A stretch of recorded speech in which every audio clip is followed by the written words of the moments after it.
Almost forgot. Okay. Hey everyone.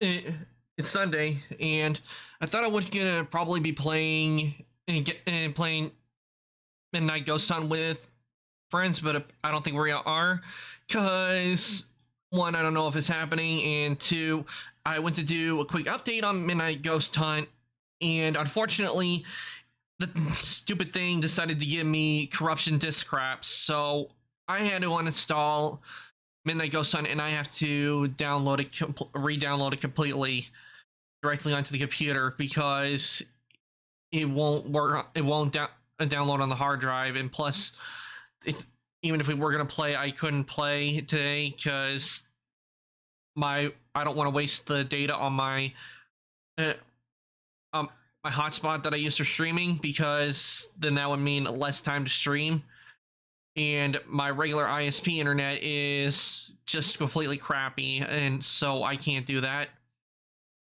So I'm gonna be playing Genshin unless they ask if they want to, like, I don't know, do Dead by Daylight, Uno, and then and then we'll do that.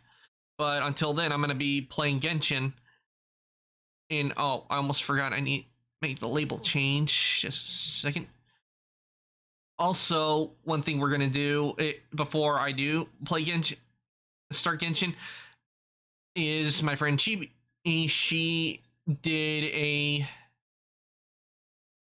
she's currently doing a charity stream for veterans, and but before she does before we do get into Genshin, I I want to show you a stream. So if you guys want to go over there, you can give her some support.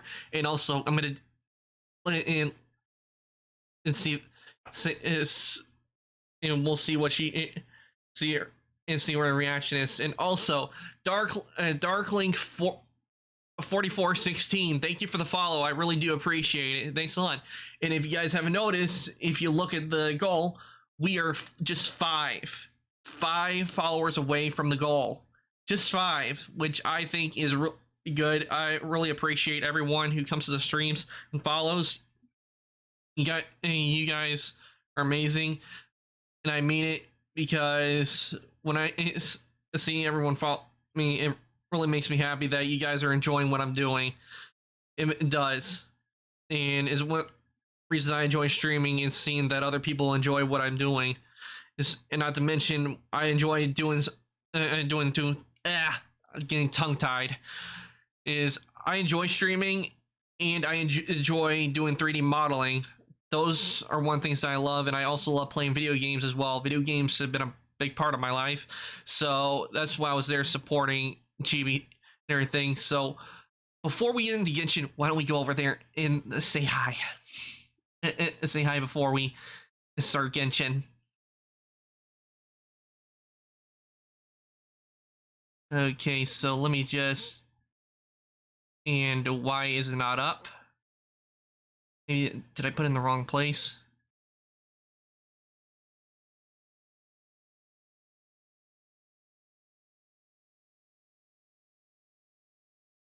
It's not there. I don't know why. Let me do something real quick.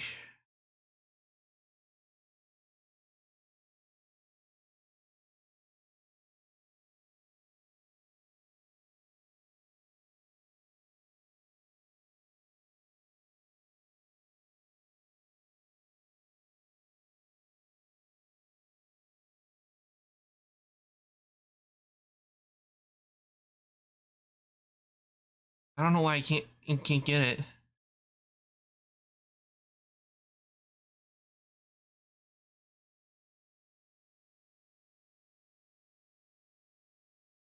Okay, let me... I'm trying to see.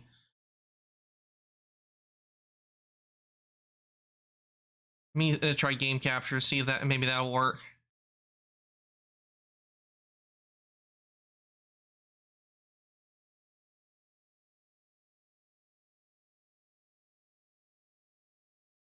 I don't know why it won't let me capture the browser. Why I'm doing that?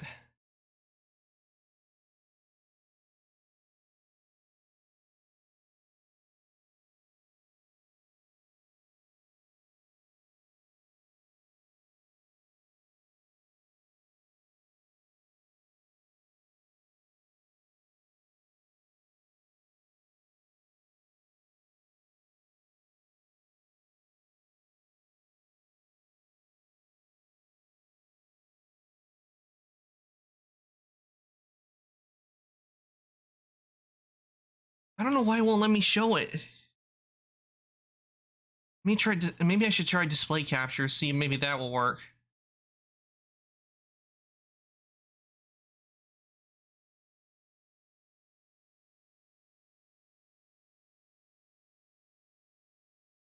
No, that's not gonna do it.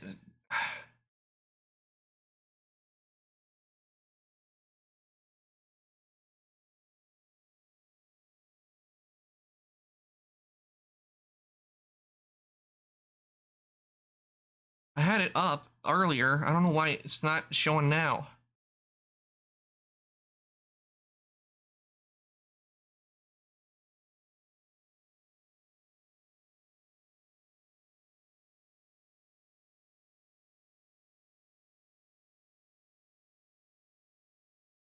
Oh, there we go. Okay, let me just scale. Oh, now it shows up.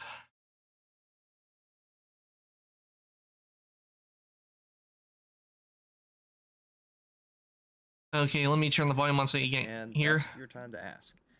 That's And that's go where I over. come from when I'm saying I got people that have really like serious issues with just not being self-motivated, like not advocating for See if it, themselves, as and it also the self-sufficient. Like I should be able to, as a person in a squad leader position, who's yeah, in here charge it of is. 4 other dudes, I should be able to tell you go execute and you execute, not me multiple times taking time out of my day, my tasks, my things that I need to do and get done as, your section sergeant, your platoon sergeant.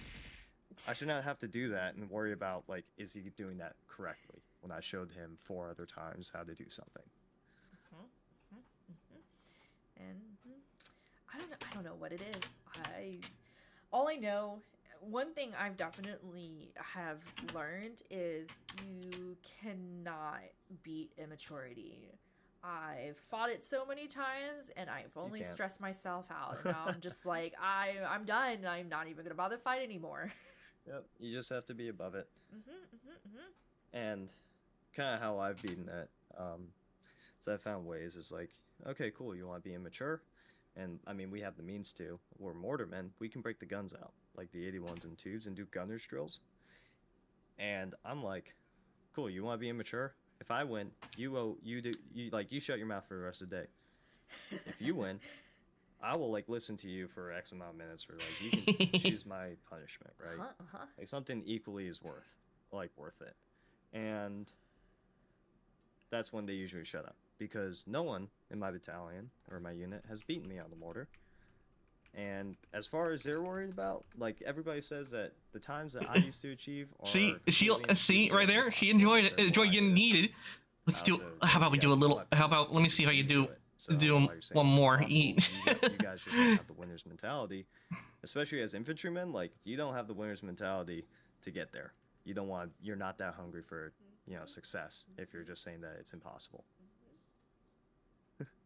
Some That's why people I did really hate so me many saying that. things in the Navy, because I was like, I want to do all the things. Like, I want to Mm-hmm. learn how to do everything because I truly felt like Yeah. I Okay, wanted I wanted to I'm trust gonna. everyone on my ship, really truly did, but there were just some people I was like, Mm-hmm. I can't, like I feel like I need to know what I need to do in order to survive in case like a certain situation does happen.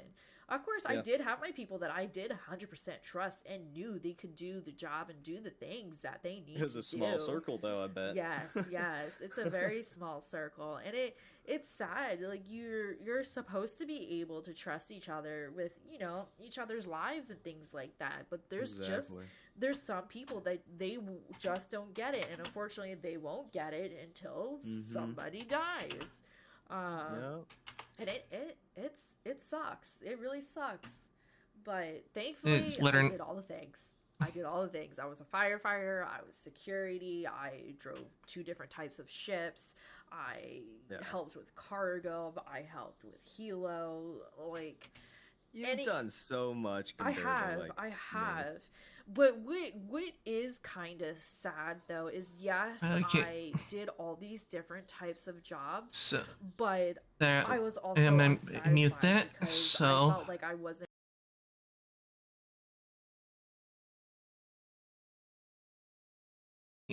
with that, let me get the engine up.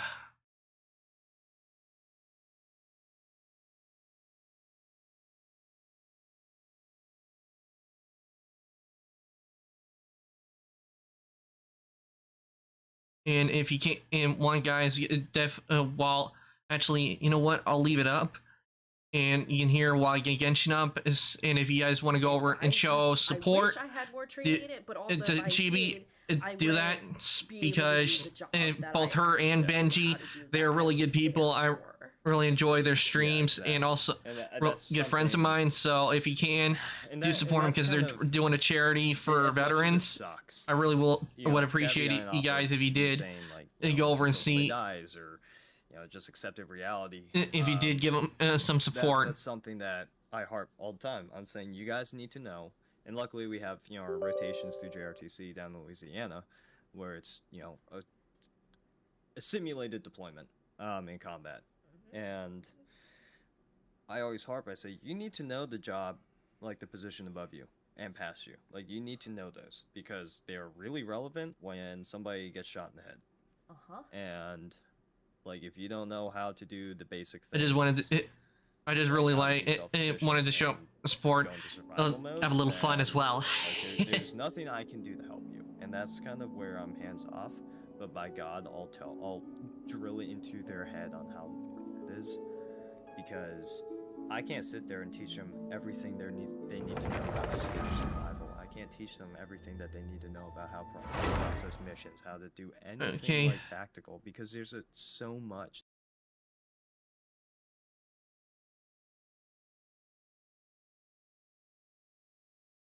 With that, we are now main task at hand, playing Genshin.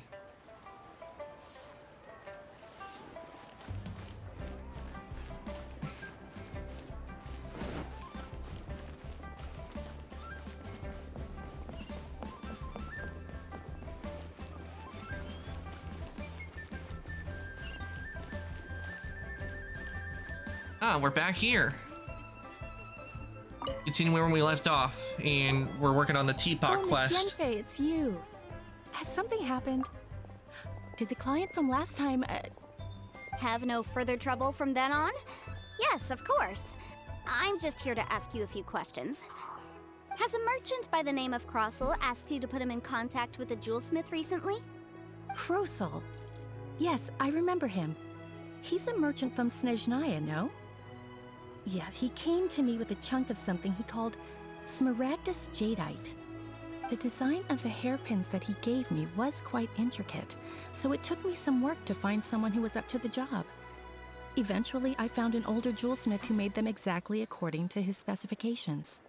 This order was on hold for a very long time, and only completed quite recently, which is why I remember it so well.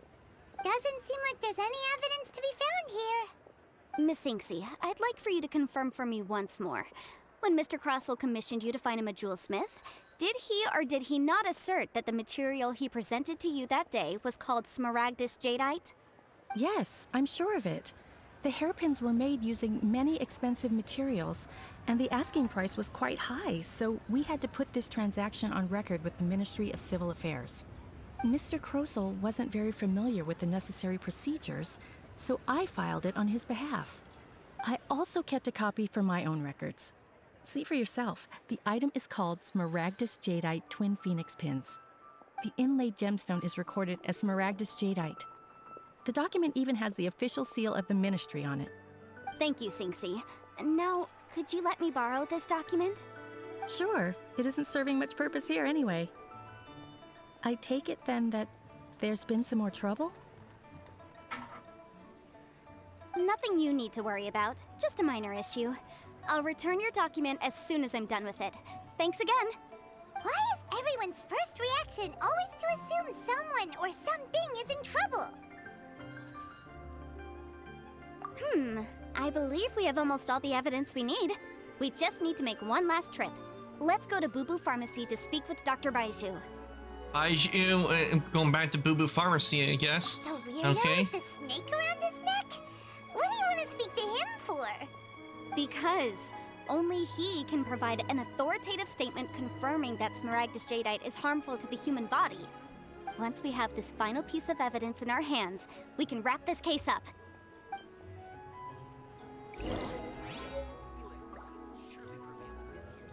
Julie was out of stock.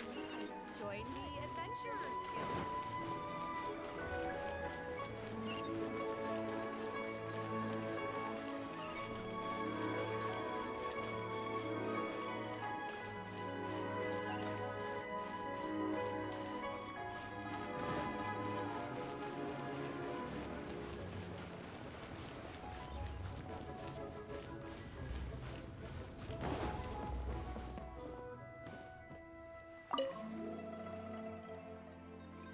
Oh.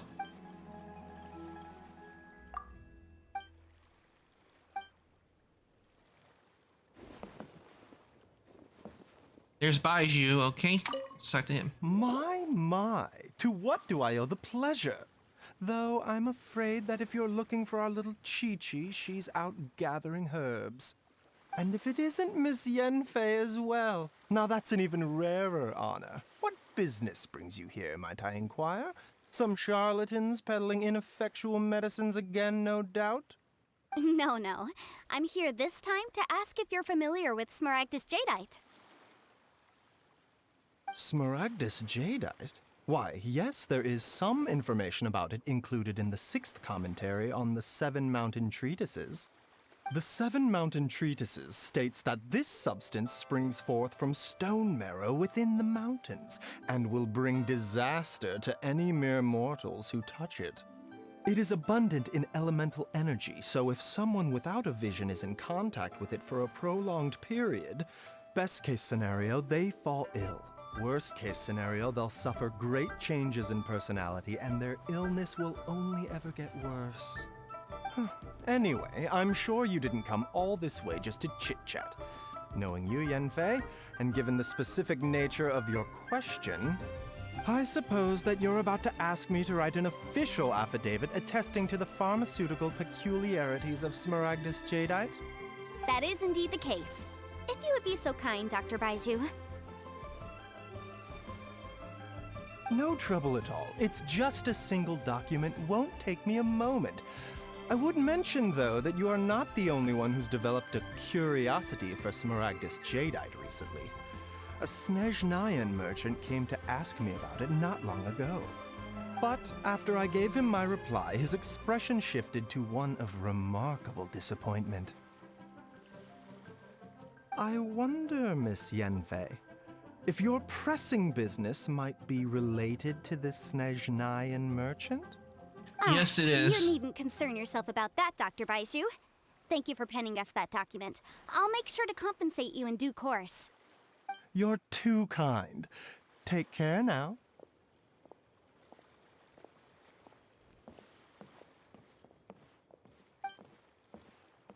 That Baiju guy is as weird as ever.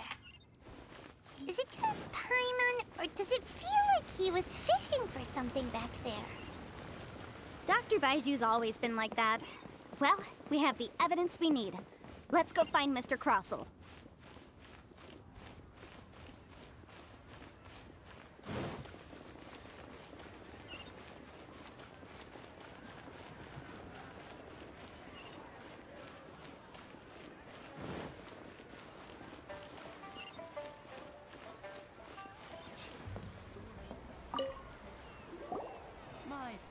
Miss Yanfei, have you finished your investigation? I trust you will now be in a position to assess the compensation due. Yes, my investigation is indeed concluded. I can now provide a final figure for the amount payable. Wonderful. Well then, please, could you do the honors, Miss Yanfei? Of course.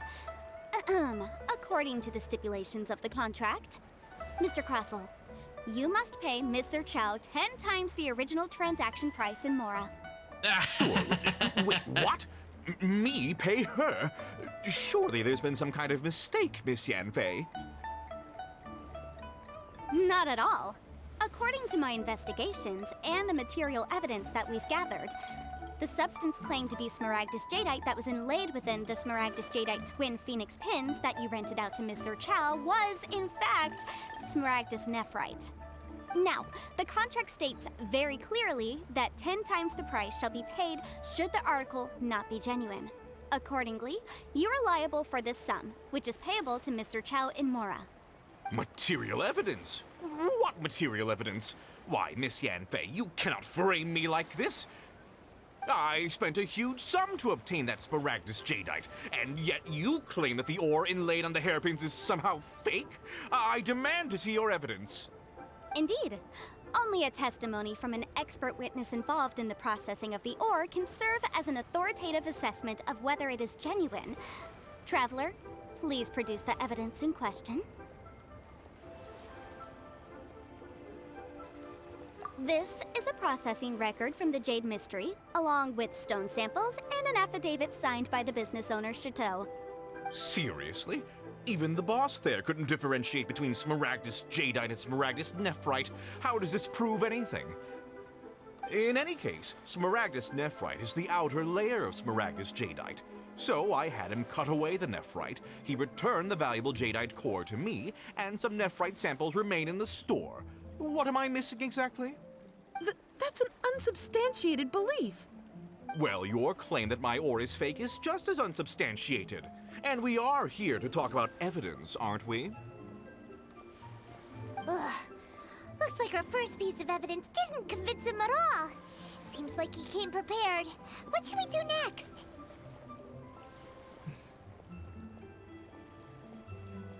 Hard evidence, something legally binding. We have just the thing. Show him, Traveler. This document proves that my hairpins are the real deal, doesn't it? This is the Ministry's seal, after all. It shows that the ore inlaid on the pins is indeed Smaragdus jadeite. Our second piece of evidence didn't work either. And this guy's getting more belligerent by the second. You know, you could be right. Perhaps the hairpins are the real deal after all. Of course I'm right. All the evidence shown supports my story. Well, hang on a moment now, because I do recall one final piece of evidence that we haven't revealed yet. Traveler, would you do the honors? Yep. This shall serve as I just did it to decisive give him a proof of our false sense of case. security. What's this? Smaragdus jadeite springs forth from stone marrow within the mountains and will bring disaster to any mere mortals who touch it. Sustained contact with Smaragdus jadeite over a prolonged period will, in less serious cases, cause a mild malady, while in serious cases, the patient may suffer a dramatic change of personality and fall seriously ill. Mr. Crossell, were you aware of these peculiar properties of Smaragdus jadeite? I had no idea. No idea, you say? I'd guessed as much. But for you to have rented out such a dangerous item, I'm afraid that this falls outside the scope of my work, but within that of the Ministry of Civil Affairs. However, I'm sure that the Ministry will be relatively lenient considering that, as you say, you were ignorant of the danger you posed. Don't worry, Mr. Crossell. I will make sure that all the evidence presented here will be handed over to the Ministry. I trust that you'll give them your full cooperation in their investigations. What? Wait! I knew. Oh, so you knew? Oh, dear, Mr. Crossell. But if you knew of Smaragdus jadeite's dangerous properties beforehand, why would you... Huh?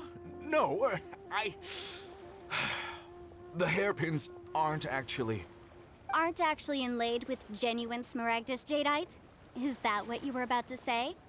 You do understand, Mr. Crossell, that this means that you will have to pay Mr. Chow 10 times the original price in Mora? Mr. Crossell, your answer, please. My client and I are waiting. Well, we're waiting. Yep, he's seriously intimidating right now. It's like she's a different person. See, this is what I like about this, is that this guy, he tried to pass it on, Smaragdus jade off as genuine, but it was fake the whole time, and he's been caught red-handed, and because of it, he now has to pay 10 times the amount of Mora that the woman paid for the hairpins, which means instead of her having to pay him, he now has to pay her. It's always good when someone gets it when they try to and try to pass something off as a genuine article when it isn't, and they get caught. I admit it. I confess. The ore I had inlaid on those hairpins was Smaragdus nephrite. But I'm a victim in all of this too. I invested a great deal of time and money into acquiring that small amount of Smaragdus jadeite in the hopes of turning it into a piece of jewelry that would fetch a fine price. But after receiving it and carrying it around for a few days, I started to feel extreme discomfort. I couldn't sleep a wink or eat a single bite. I was in a constant state of agitation too. I went to Boo Boo Pharmacy to get myself checked out, only to discover that this sort of stone cannot be worn as jewelry. But how could I let all that money go to waste? That's why I had another pair of hairpins made from Smaragdus nephrite, which is almost indistinguishable from Smaragdus jadeite. I kept the real Smaragdus jadeite in a specially made box. I daren't touch it again. I was worried that someone would see through it, which is why I only dared to rent them out, not sell them. And then to top it all off, Jiqiao lost the hairpins after I rented them out to her. Well, that was his fault. He shouldn't. I would say karma, because he tried to swindle someone and said he lost what he was using to swindle people with. Exactly. If they weren't the real deal, why'd you make her pay so much? I didn't want to either, but when I purchased that Smaragdus jadeite, some of my business partners found out. I knew they'd be watching closely to see how much I could make off it. If word got out that I sold a pair of fake hairpins, then my days in this line of business would be over. All right, let's cut the appeals phase right there. I failed to see what bearing any of this has on your transaction with my client. According to the contract, you must pay Mr. Chow 10 times the original... 10 times? Oh, sorry about that. Like he could faint any second. As for me, according to my contract with Mr. Chow, 20% of that sum will go to me. 20%? That's as much as I spent on that Smaragdus jadeite. He's There's screwed. no need. It's fine. You don't have to pay me that much, Mora. Even if the Smaragdus jadeite on those hairpins was fake, I still bear responsibility for losing them. Legally or not, I think I owe some compensation for that. Ms. Jiqiao, you... However, Mr. Crossell, since you have no use for that chunk of Smaragdus jadeite, why don't you give it to me instead? I'll consider us even. What? But all right then. This cursed rock's brought me enough grief as it is. Miss Yunfei, I'll turn this Smaragdus jadeite over to you. I trust that it will suffice as remuneration? Well, that's not quite how the rules say this should go. But whatever, it'll do. Thanks so much for your help this time, Miss Yunfei. When you have the time, I'll be sure to visit and express my thanks more appropriately. Oh, come on. No need to stand on ceremony. Now, if I may confirm this again, Mr. Chow, have you and Mr. Crossell come to an understanding? Well, yes, I believe we have. Well then, that's good. Mr. Crossell, it seems that my client has no further claims against you. Is that so? He got off That's easy. Good. That's good. Actually, Mr. Crossell, I'd like to talk business for a second if I may. I could see from the hairpins you produce that you're very skilled in jewelry design. My family, on the other hand, works in the ore business, and we have a fair stock of fine ores. If we could join forces, your jewelry designs and our choice ores, I think we could do some fine business between us. Let me think for a moment.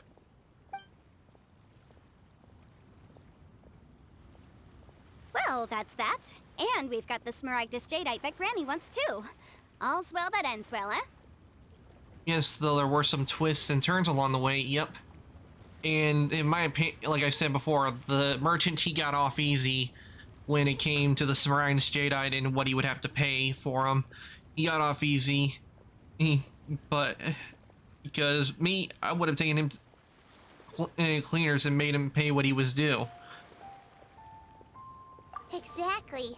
Usually when someone tells us they've lost something, we end up searching all over the place for it. But this time, you managed to solve the problem with just a big stack of documents. Even though the solution didn't involve actually finding the hairpins. The right solution depends on your perspective on the problem. The objective of my client, Mr. Chow, was to reduce her liability to pay compensation. So, rather than looking high and low for some hairpins, proving that the rented item was nowhere near worth what the vendor had claimed it to be was the more efficient solution.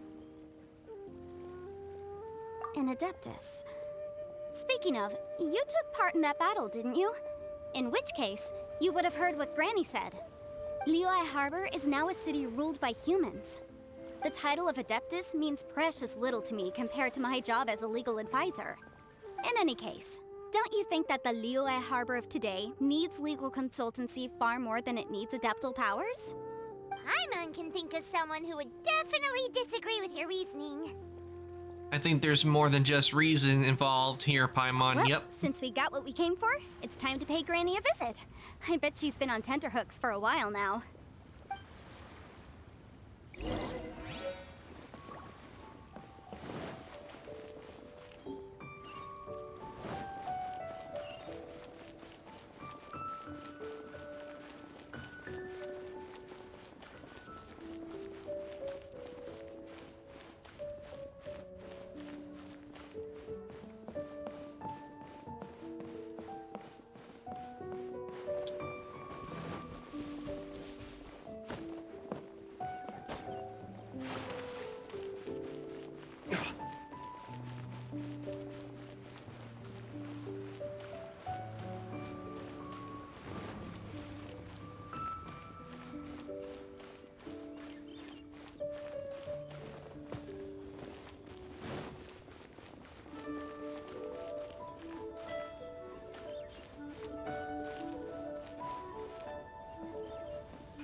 You've returned.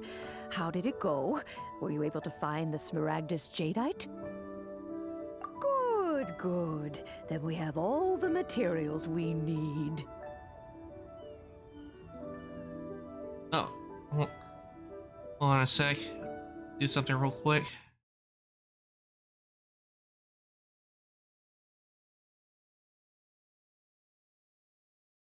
Okay. Okay. Never mind. And I really wish this would Well, audio if we're all will set, stay on. Granny, I'll get going now. Got a ton of clients waiting for me back at the office. Oh, you. All right then. Go see to your business. Granny should be able to handle the rest. I'm off then. Bye! Oh yes, Traveler. Make sure you don't lose the business card I gave you. I've been looking into the laws of other nations as well. If you should ever bump into any trouble with the law, come find me directly. Regulars get discounts too. Come now, child. Are you leaving or are you not? If you have no wish to leave, perhaps you'd like to help me clean my teapot, hmm? I'm leaving! I'm leaving! That child. Goodness knows where she learned to be so rambunctious. Her father was hardly so riotous or fond of talking nonsense back in the day when he stood beside Rex Lapis. Ah, indeed she is. Liyue has changed, and the Adepti must also learn to change. Yanfei might be overly garrulous, but she is also the most intimately acquainted with the city among us all. Ah, Liyue is not the same place I once knew. All right then, let us speak of this no more. Back on topic. I believe that I still owe you a little gift. Oh, Paimon's so excited! How's it made? It is but a single teapot. It shan't take long at all. Just wait here for a moment.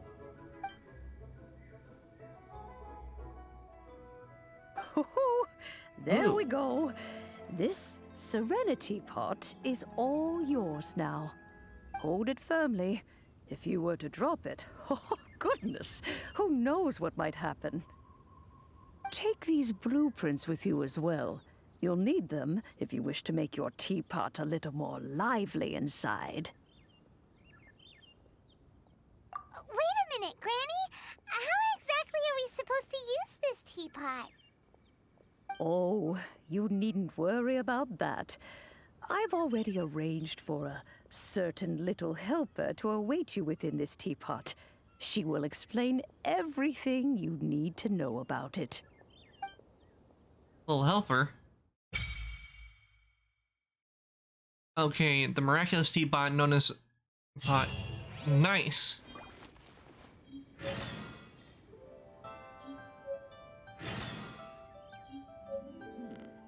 This is a peaceful neighborhood.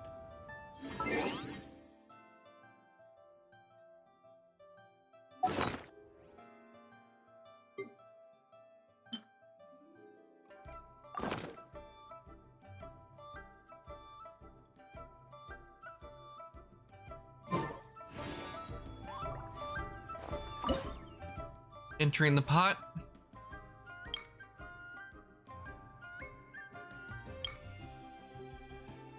Realm layout, okay.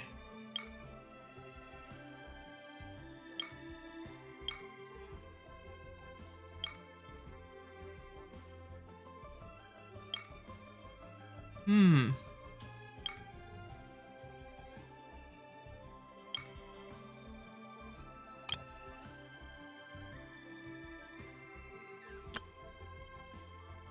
Floating island cluster selected in midair, a typical feature of many Adepti realms. A boundless world featured nothing beside a cluster of islands.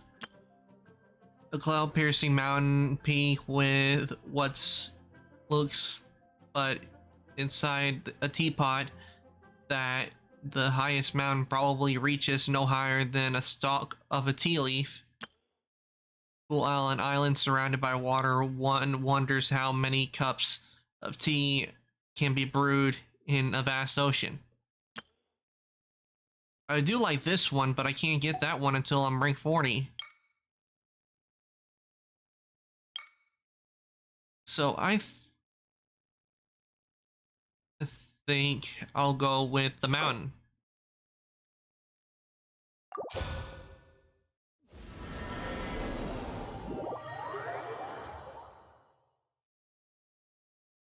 Wow! This teapot seems even bigger inside than Madame Ping's. There's even a great big house in the middle, too. Huh. But there's just a whole load of nothing around it.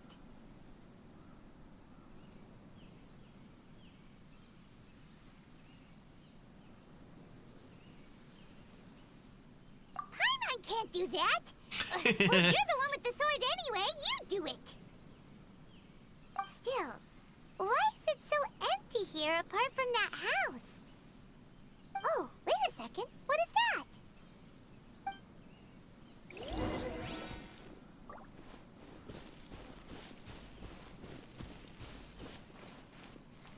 Well, it seems that we have a visitor. It's a huge finch!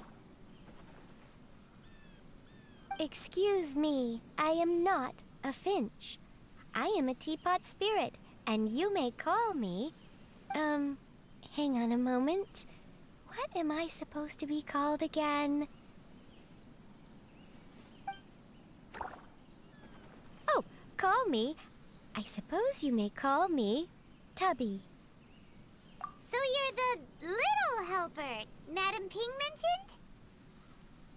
Madam Ping? Oh, you must mean Ping. Yes, she did summon me here. She told me much about you.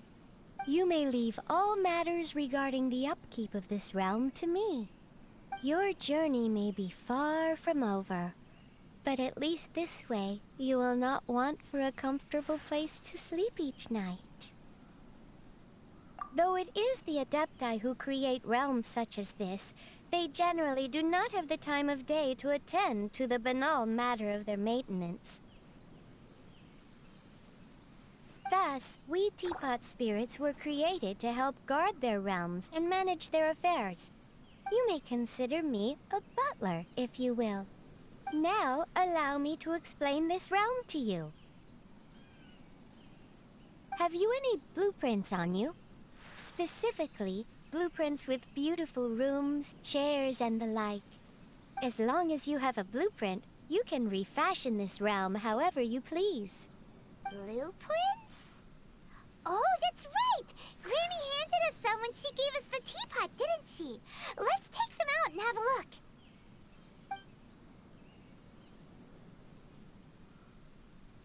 Yes, these are the blueprints I'm talking about. Go on, open them up. Just commit the image of the objects to memory and prepare the necessary materials. Then simply release the thought from your mind and the object in the blueprint shall appear within this teapot. Wow! Is that all it takes? Then we could build a whole city inside, couldn't we?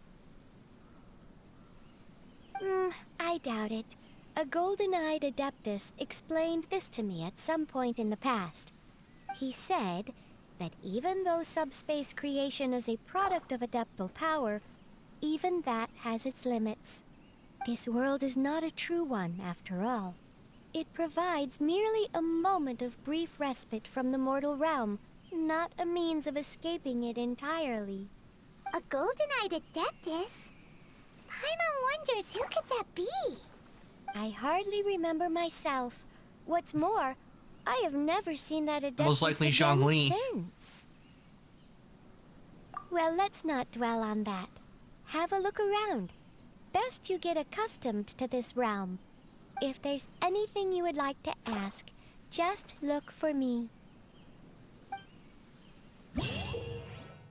Okay, the sentry pod. After summoning the sentry pod, travelers can interact and enter the abode within. Travelers can also use and summon the pod while they are within its confines, interacting with pod. This stay will allow travelers to leave it. Travelers can also directly open the map interference and fast travel to any teapot waypoints to immediately leave the sentry pod. Talk to the teapot spirit inside the sentry pod and to learn about and manage all manner of teapot related affairs. You can create all kinds of items from the creation screen.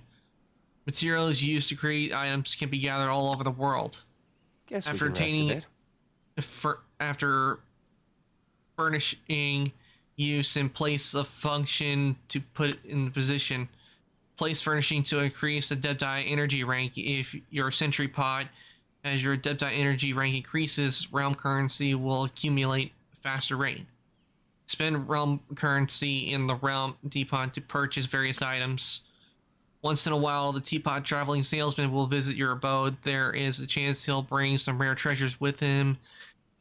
If you acquire the blueprint from the furnishing set, you can place furnishings by batch. You can still make adjustments to individual furnishings when batch placing them. Okay.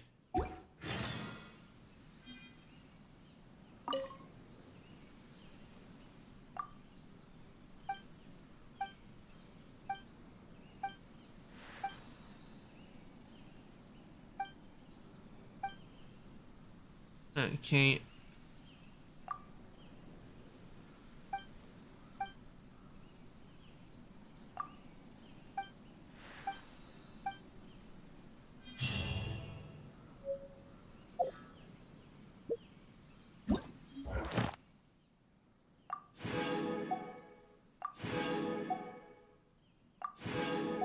You should really bring the Knights of Favonius with you next time.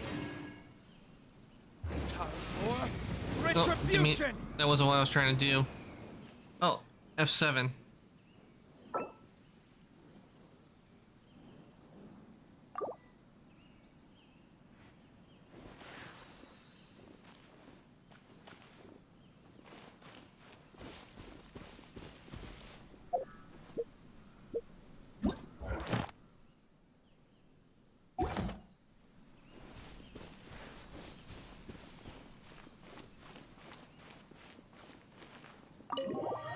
Enter the mansion.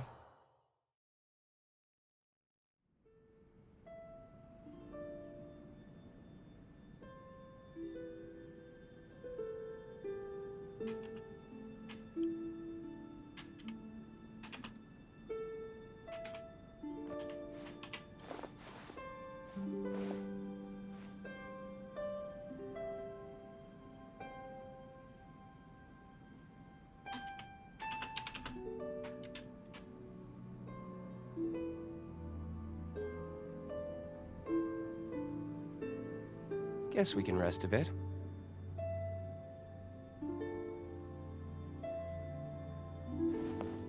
Pretty empty.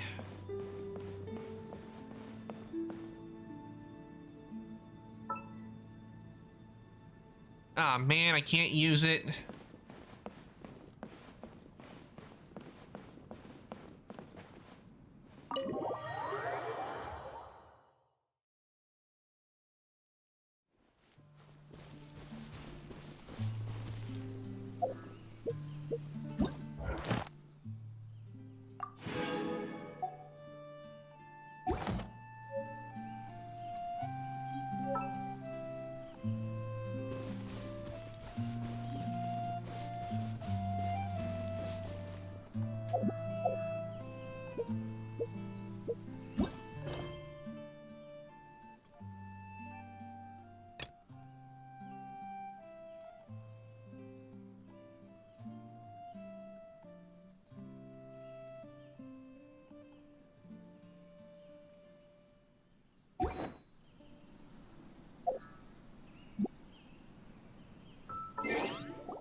I really don't think there's anything to do more with the teapot since I can't really place You should anything. really bring the Knights of Favonius with you next time. So with that, I am going to exit the teapot and...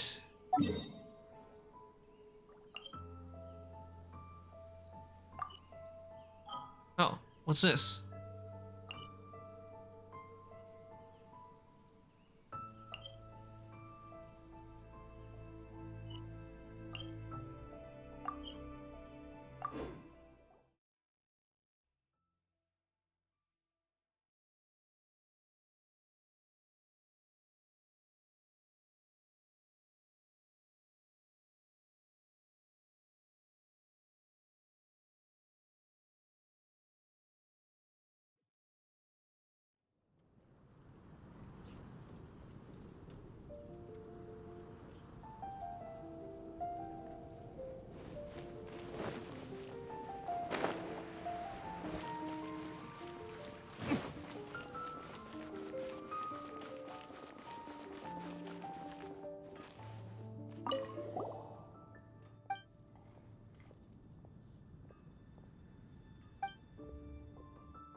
Ad Astra Abyssosk.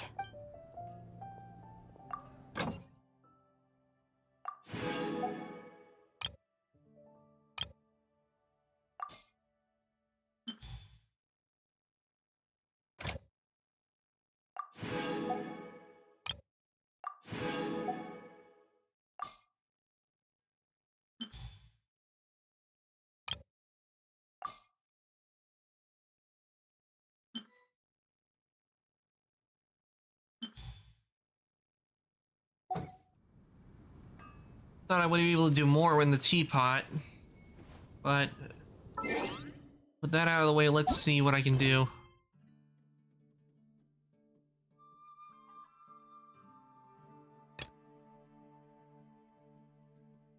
Maybe adventure rank for level 30.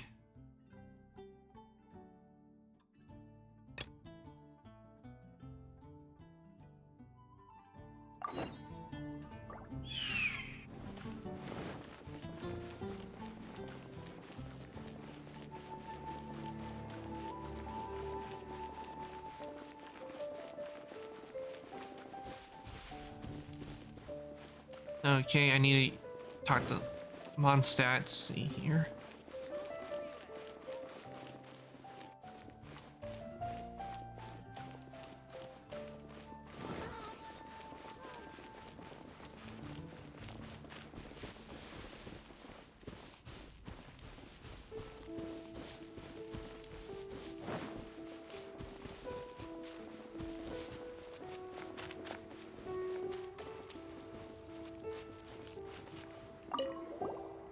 The fish have been recently active these days.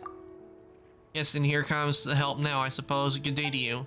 Yeah, my name is Natuk, senior fisherman of the Mondstadt Fishing Association. and new species have suddenly appeared in nearby waters. I immediately conducted my friends in other regions, and sure enough, this has been happening everywhere. Some people say that this must be the Teapot fish outbreak of the century. Actually, the reason hasn't been fully investigated, but I guess it has something to do with the improvement of the ecological environment. So you guys are in trouble because there are too many fish, right? Don't worry, Paimon will take care of it as long as they don't taste bad. No trouble. In fact, the more fish, the better as far as fishing association is concerned. However, we need enough manpower. And to be honest, with the manpower we have available, we'd be hard pressed to catch all the new fish species for research in a short time. On top of that, I saw it isn't this also a great opportunity for the fishing association to grow? So I put up a commission with the Adventure Guild. Well, how about it? Interested in joining us? Fishing is a lot of fun. Great. With energetic yes you are, so let's start by going to Cinder Lake. That's where fishing grounds. I prepare newcomers. I'll teach you the basics first.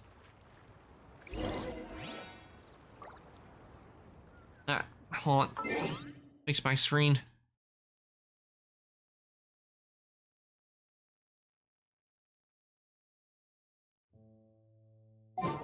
There we go.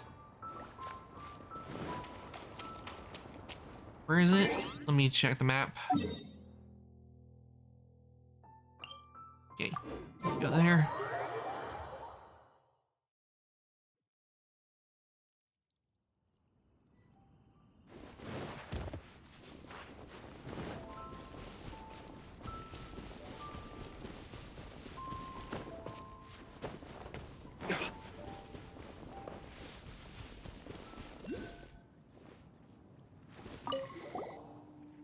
This place will do. See those little fish in the water? They're so beautiful. Here, take some of these tools. You'll have a fishing rod, bait, and formulas for making the bait. First, place the bait on the hook and then aim for where fish are gathering. Then cast your rod. Then dutifully wait for the fish to take the bait. I've heard that newcomers have something called beginner's luck. I caught a large bass from more than half a meter back then. We'll go then and give it a go.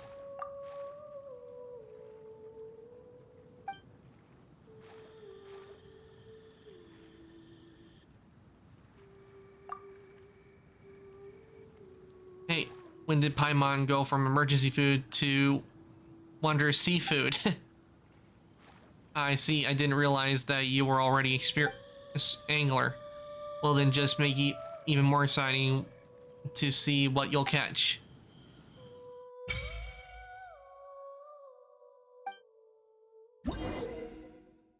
If you see ripples in nearby water, that means it is a fishing point. Get close to this fishing point, interact with to start fishing. Fish are quite sensitive to their surroundings. Let me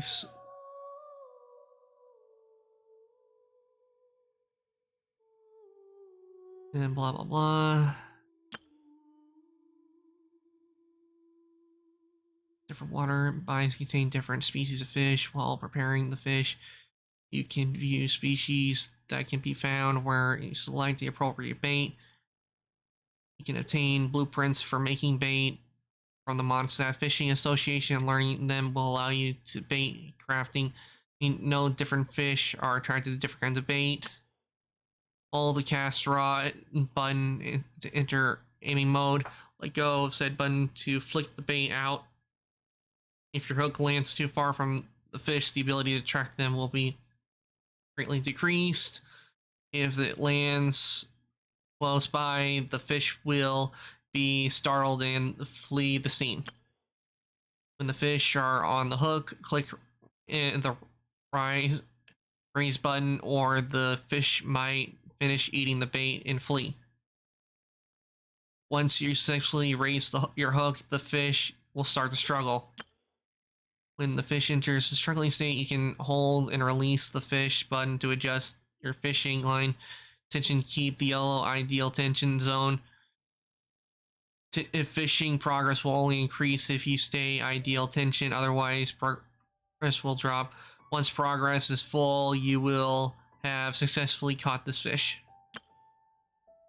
Fish on the hook will sometimes enter periods of intense struggle. At this time, the speed at which the line tension may change will be effective, and the ideal tension zone will turn orange and start to fracture slightly. If you fishing progress hits rock bottom, the fish will try to escape the tension zone, then turn red, start to fluctuate. Okay, I think I get it now.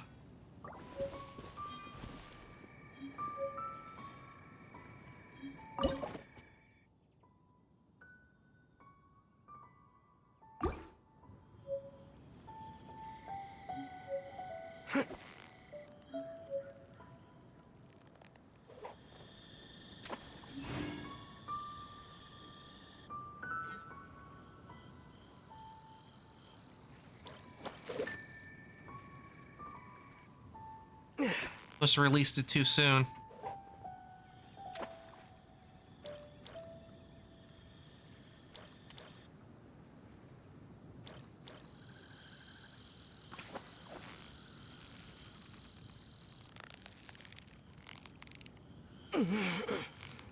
You've got it! You got it!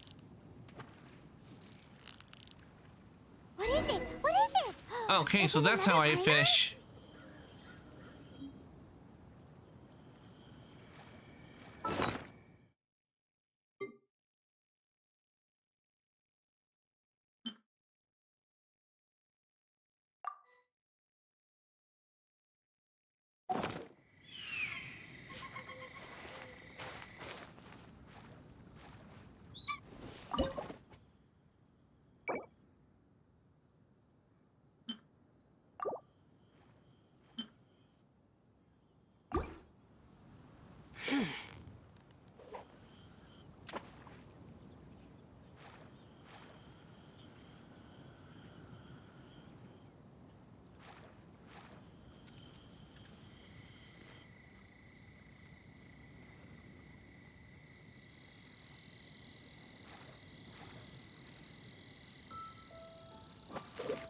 Okay, they're not attracted to that. Hey, Fire Dragon, welcome in. I'm doing good. I'm doing good. I'm just I've been doing a little fishing, learning how to do that. I was doing the Teapot quests, and I was gonna try to do stuff in the Teapot. However, unfortunately, they have the thing under maintenance. And my days are going good. I was watching a friend of mine, Chibi stream. She's doing a stream for veterans. And you actually missed it. I decided to do something.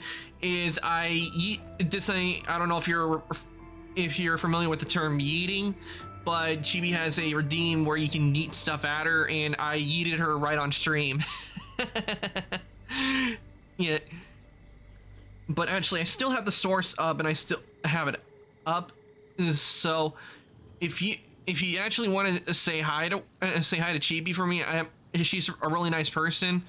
Let me just show the browser because I still have it up. Oh, let me just expand that. But this is Chibi. She's one of my friends, and if you want to say hi to her, definitely I say hi to her because she's one of my friends, and she essentially been following me for a long time. But she's a nice person. If you have any questions about military, she's someone to ask because she was in the Navy.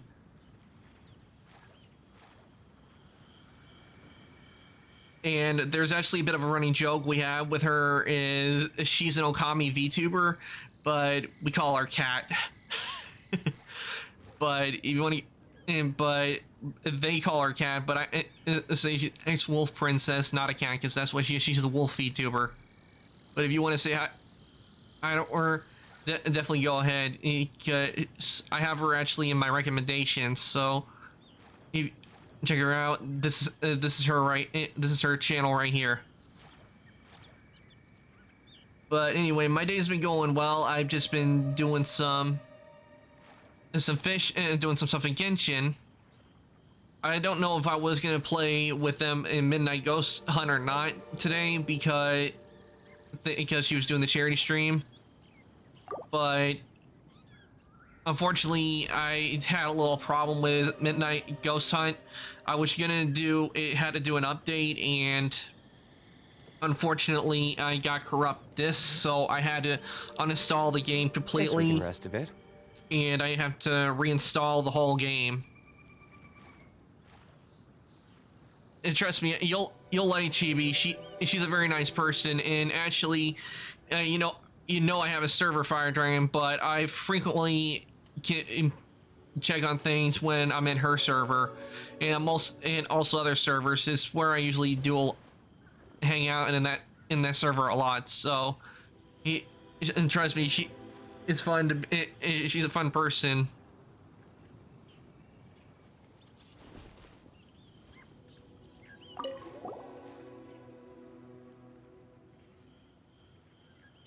How did it go? By the look on your face, I suppose you got a pretty good haul. Let me see. Oh, it's a newly discovered species of fish. That's wonderful. You're almost catching up with me back when I was in my glory days. Haha.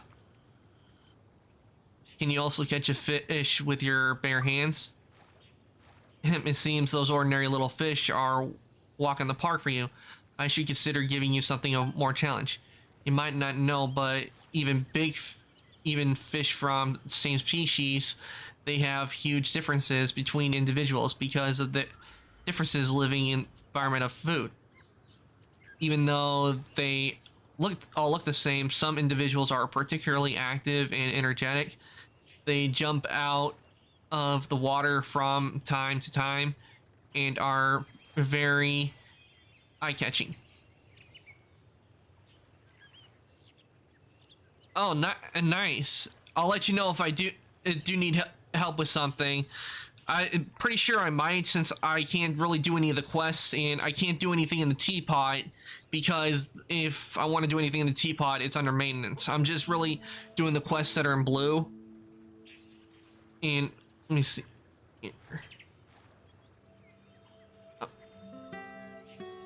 The quest that's in blue, is, you know, like the same kind of tab like with the Teapot, but no doubt if I have to exit this one, I'm gonna probably have to do a different quest.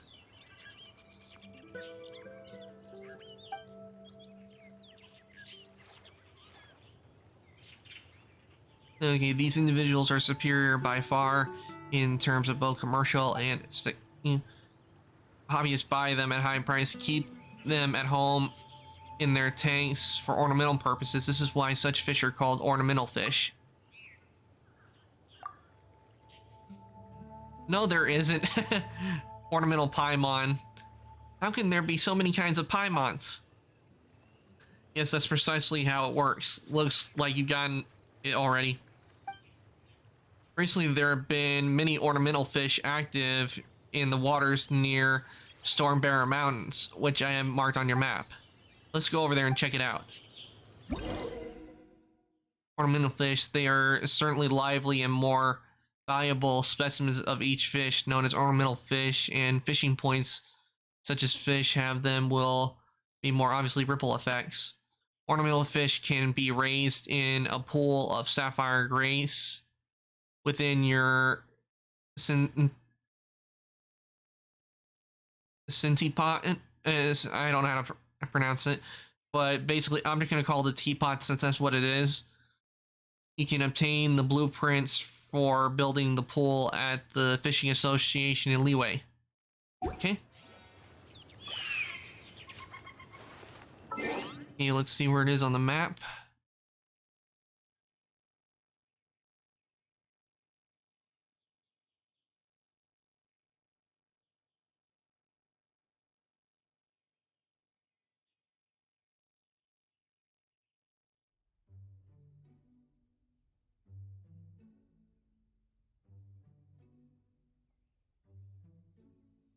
Okay, let me.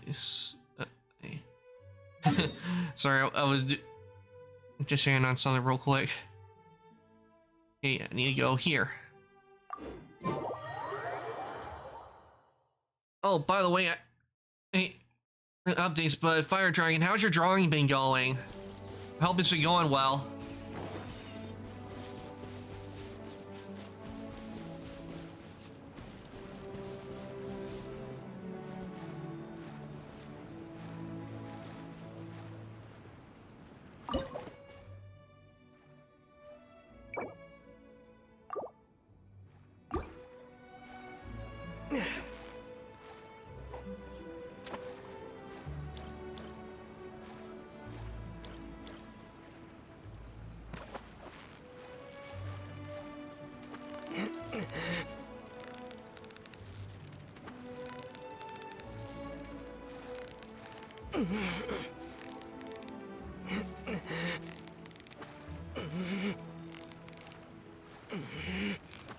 So close, so close! Stay cool!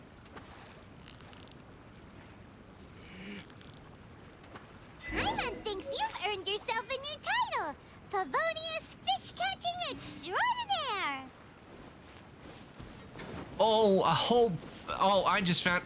Oh, there's a mother lode here.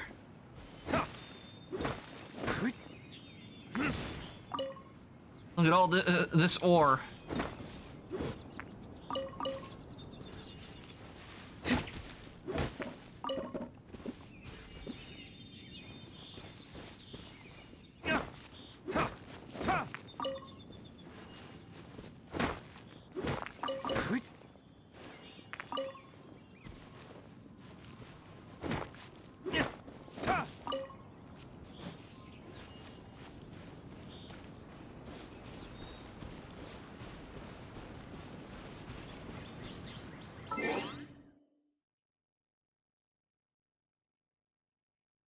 Okay, get the achievement.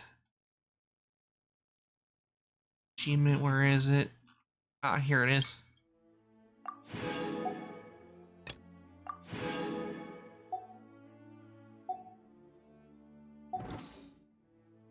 Now to check on the shop, because I'm pretty sure you get another Paimon.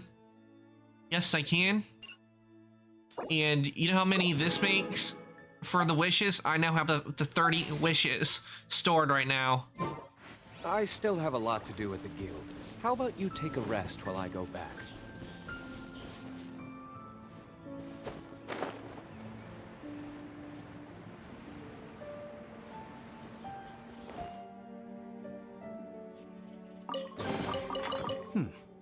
Better than nothing.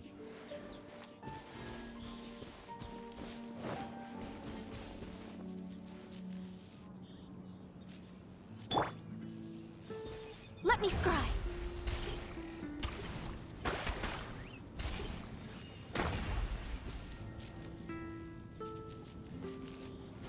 Hello? What do you have here?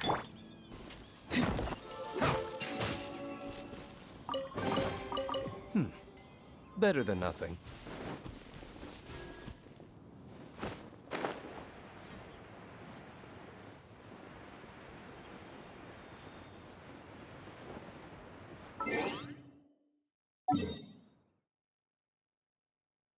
Okay, just need to go back to Mondstadt.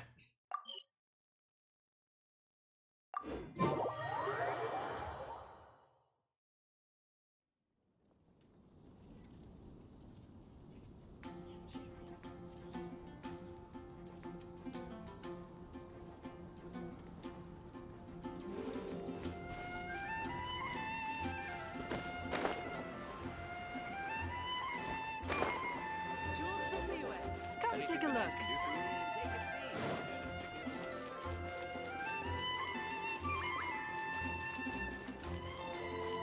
And the good news is I know I won't have to do a whole lot to get to rank 30 because I'm already at rank 29, which I think is a good thing.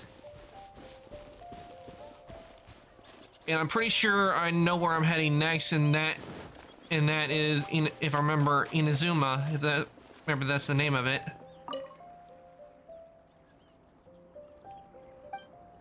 Let me take a look. Wow, this is one of this one here is a true blue ornamental fish. You definitely are a first-class angler. I'm really sorry, it seems like I underestimated you before. Now I underestimated the elites of the Adventurers Guild. Guess I should hurry up and put up more commissions. I've got to attract talent like you to join the fishing association if that's the last thing I do. By the way, if you need fishing gear in the future, you can swing by our fishing association to have a look. Our prices are pretty reasonable. Not to brag or anything, but we do have a good collection of fine goods. Okay, you can exchange caught fish at the fishing association for in various regions for various materials. You can use them for meat and cooking. The pitch black whale inhabiting the outer sea depths. Ah, what an excellent specimen. Okay, let's see what I got now.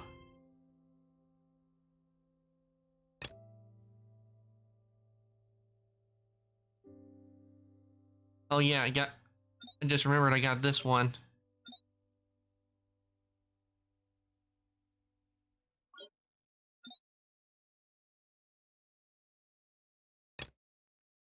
Oh, what's this?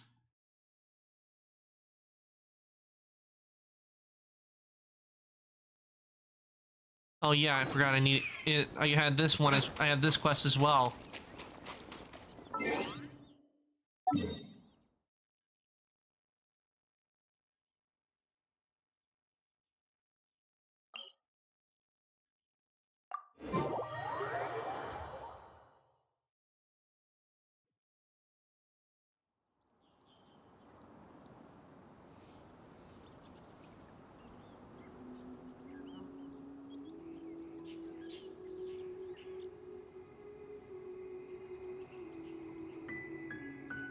Guess we can rest a bit. Oh crap, I forgot there was a viewpoint. I forgot to get that. Oh, well, I'm pretty sure I'll come across it again. Not worth crying over. Missed viewpoint.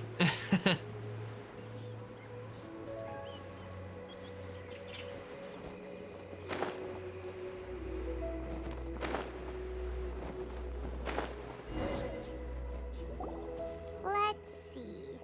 Xingqiu said it should be around here, but Paimon doesn't see anything.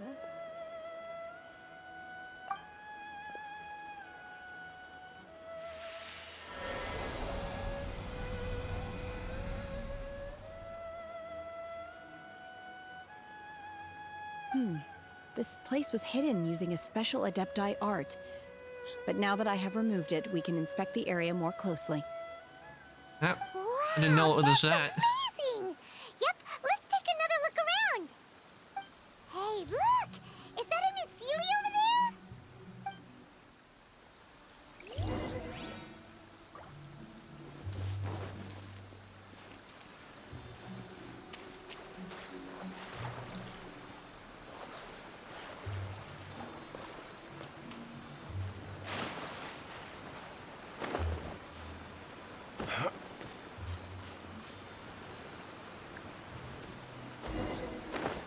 The Sealy got to here and then disappeared. Should we go over and take a look? Okay, so no cryo or geo, which means to do this, I need the geo element. So what I'm gonna do is go over. Let's see, where's one? Ah, here we go. Over this one real quick.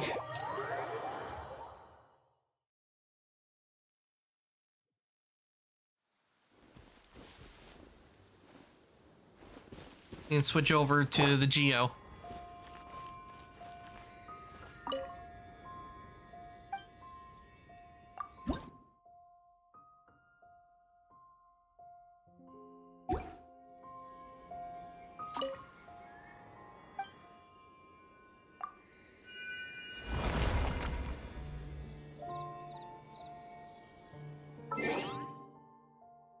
Okay, now with that, let's see here.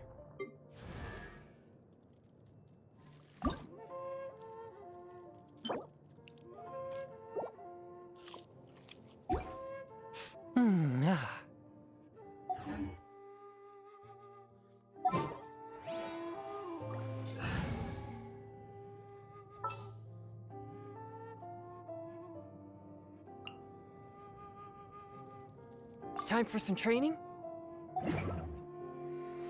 That.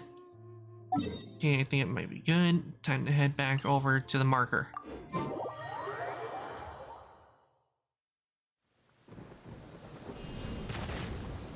Actually, wouldn't mind it if it had it to where I can use Shinha for the quest. That would be neat.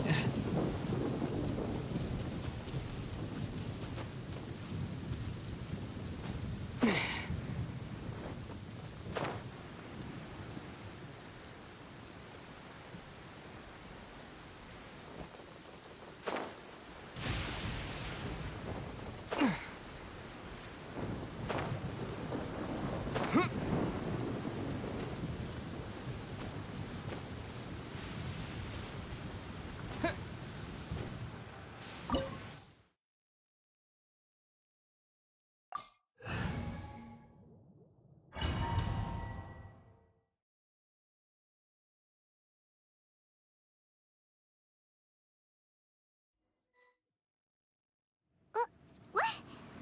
Weren't we at a waterfall just now? How did we suddenly end up here? Oh, so many clouds. It feels like we're high up in the sky. I believe this is the abode of that Adeptus. With any luck, the sunset Vermilionite we're looking for should be in here. Really? Let Paimon see. Huh? Isn't that the Sealy from before? Look, it's gone and snuck beneath the clouds. And now that Paimon takes a closer look, the rocks and trees here don't seem complete. Oh, could there be something below the clouds?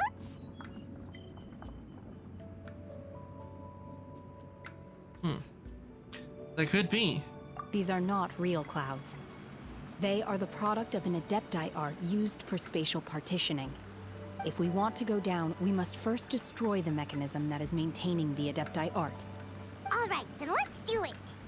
I sense the presence of monsters in this place. I don't know where they are hiding, so we'd better be careful.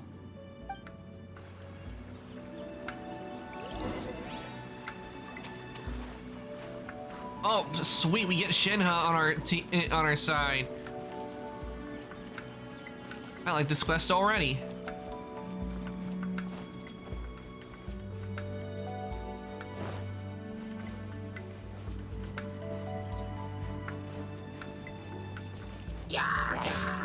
Obey!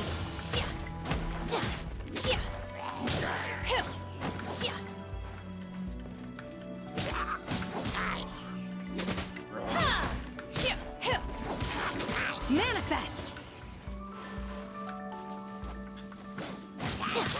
You would think me being an Ancient Ice Demon, I would have a whole bunch of cryo characters on my team, but it's I've collected a lot of ice characters, but instead I have a lot of mostly aqua characters.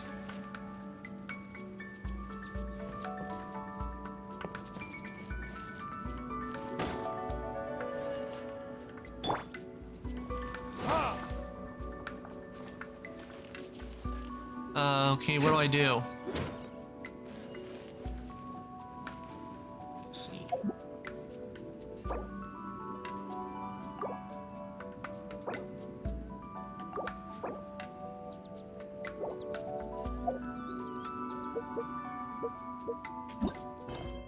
Okay.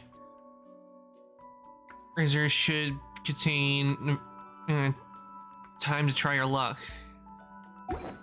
Well, what do I do with the... what am I supposed to do? Am I supposed to hit him or light him up?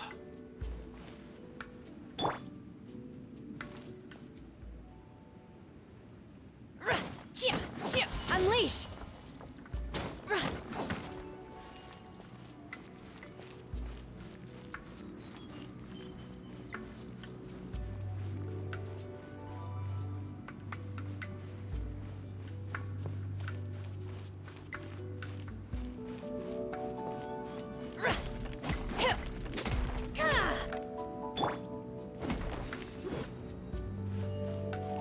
Let me try to see maybe. Oh, there we go. Now we're gaming.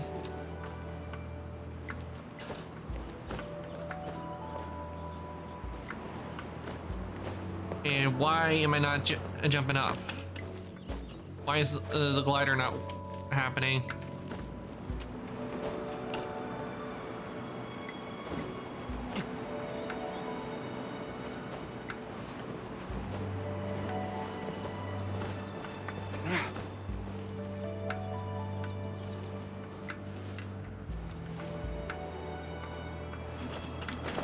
There we go. I don't know why it wasn't working.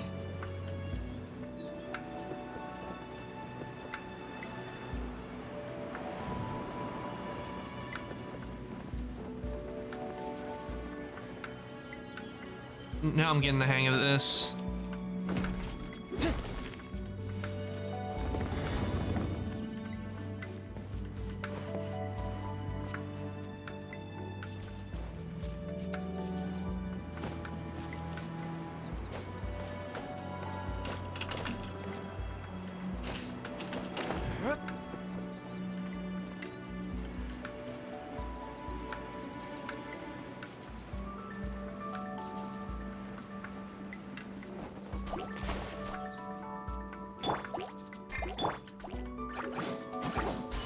Manifest!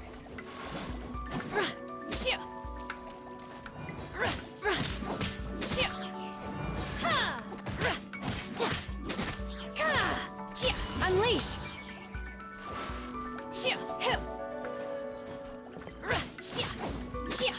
It's too bad we don't obtain the characters when we get to use them after we use them in the trial, because that would be fun.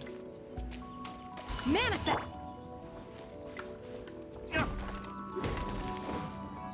At least just let us have like one copy of them, because you need a whole bunch of them to get the constellations up.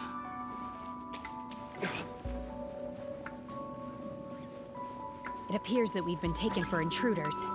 This time, why not allow me to take care of this?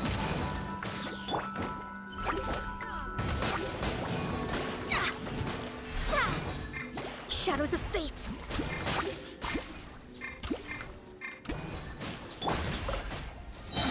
Unleash!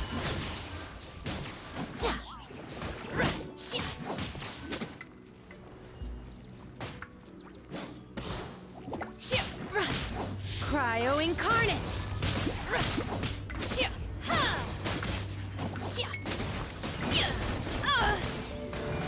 Obey! The core of the mechanism is exposed. Now's our chance.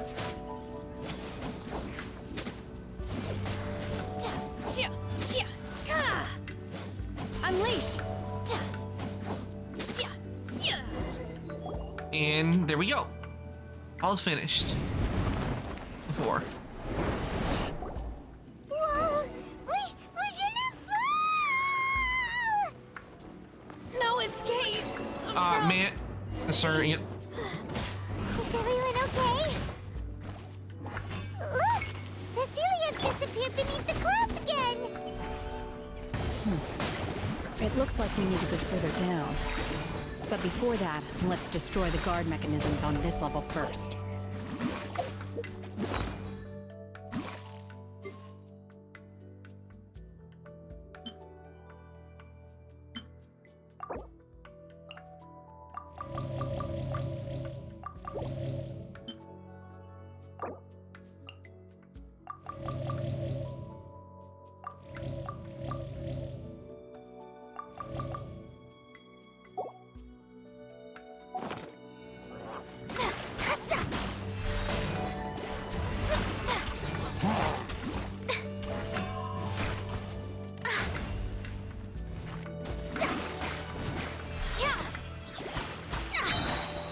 Fate is upon you.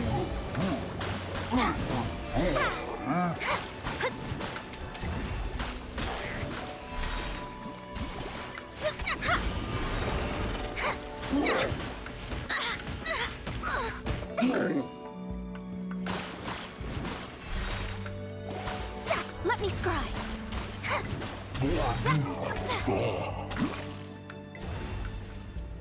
Oh, no, please. Not another ancient guard. Manifest! Obey!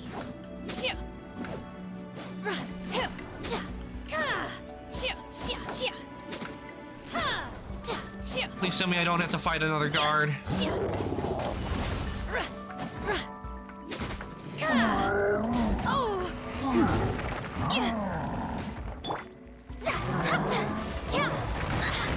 Curses.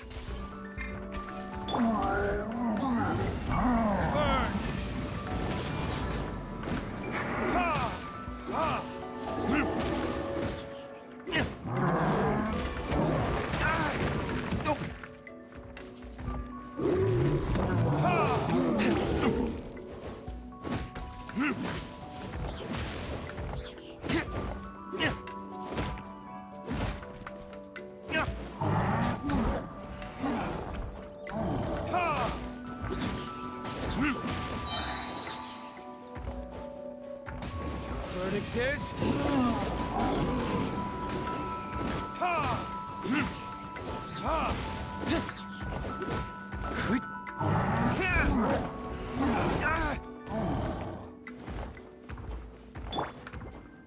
Decided by destiny.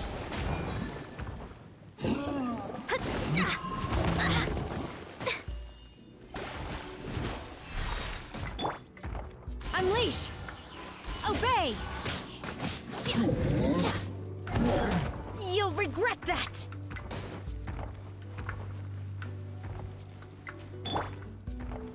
Time for retribution!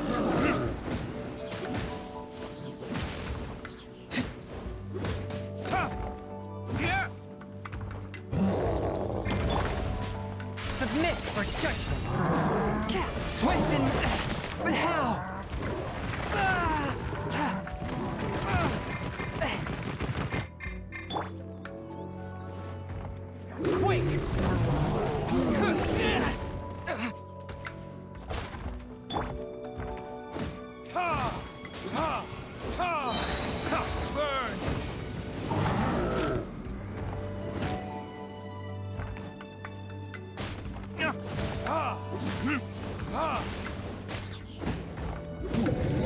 Quick! Burn!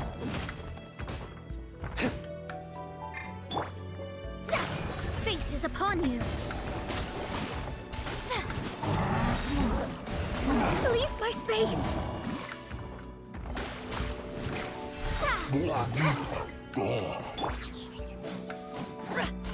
Manifest!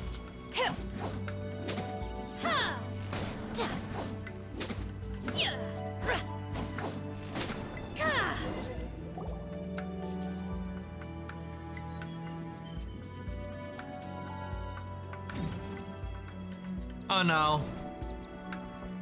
Oh no. No, no, no. Not another not a relic guard. This time we're really gonna fall. Luckily there was a pool of water at the bottom. Otherwise that could have ended very differently. Hey! That Sealy's on the move again. Let's catch up with it. Huh. Something looks different about this stone wall. Let's take a closer look.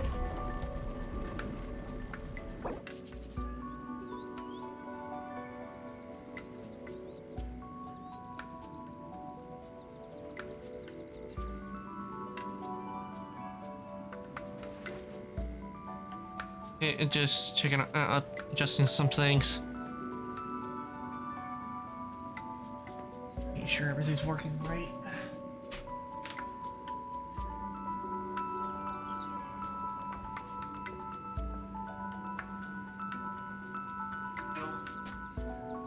Yeah, we're good now. Okay. Mind be purged, world be saved.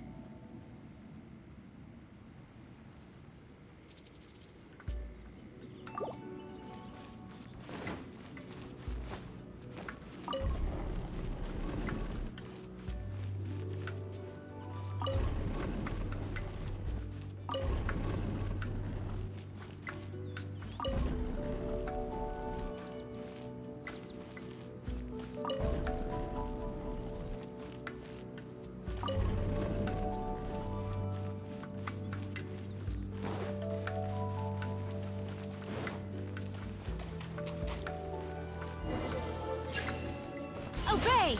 Unleash! By ordinance divine! I will wipe them out! Written in the stars!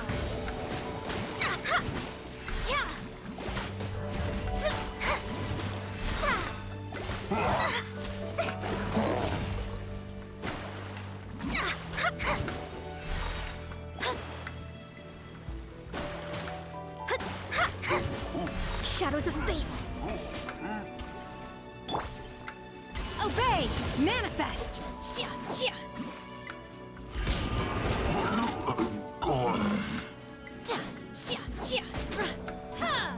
Unleash!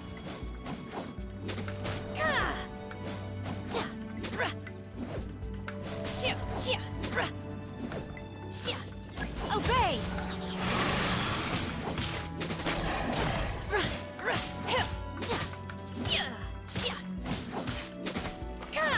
Manifest!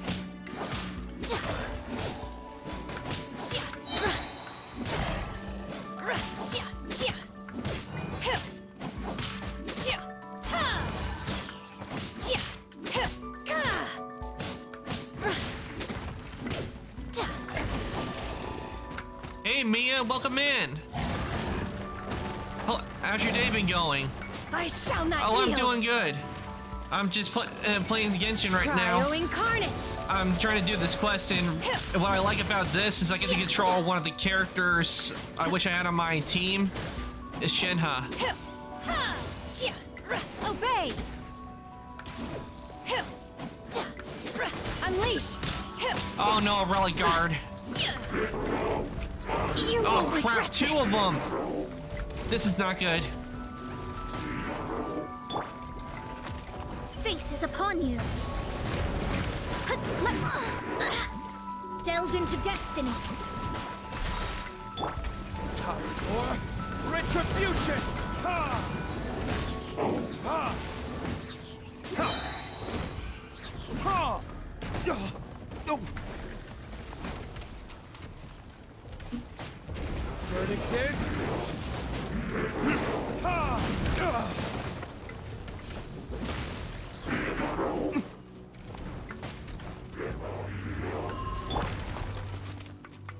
Let me scry.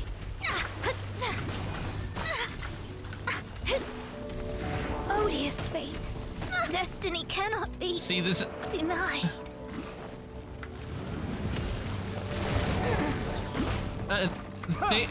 Thanks, Mia. I really appreciate it. Yeah, Terra Smash! And I am completely stuck. Yeah!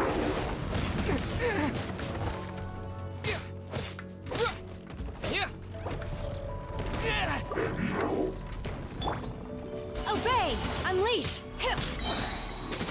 Do your master's bidding!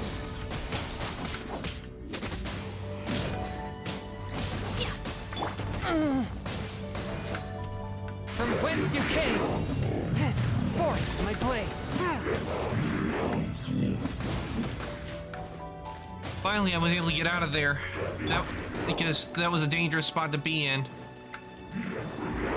Time for retribution! Ha!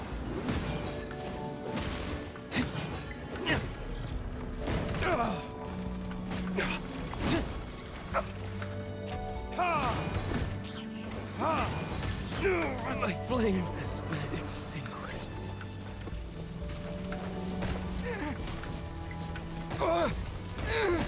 Maybe I wasn't meant for this world.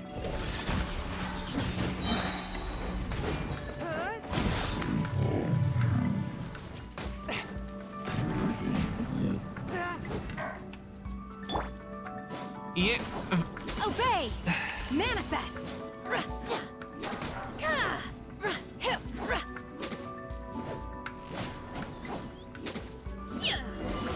There we go. Let's go.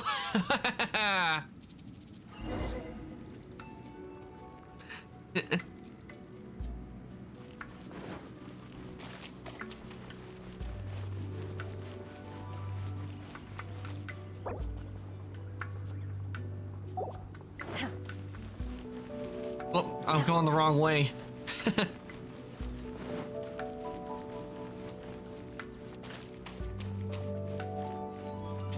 See if... Oh, that's not what I wanted to do. Try to go over, see if I can revive any of my characters.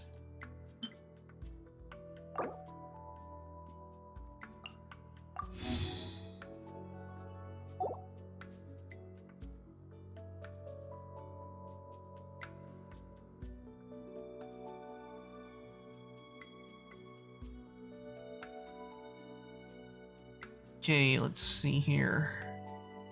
Yeah, that's all I can do for right now. Somewhere to call home is naive. I got used to living in the mountains alongside the birds and beasts a long time ago. Look, over there!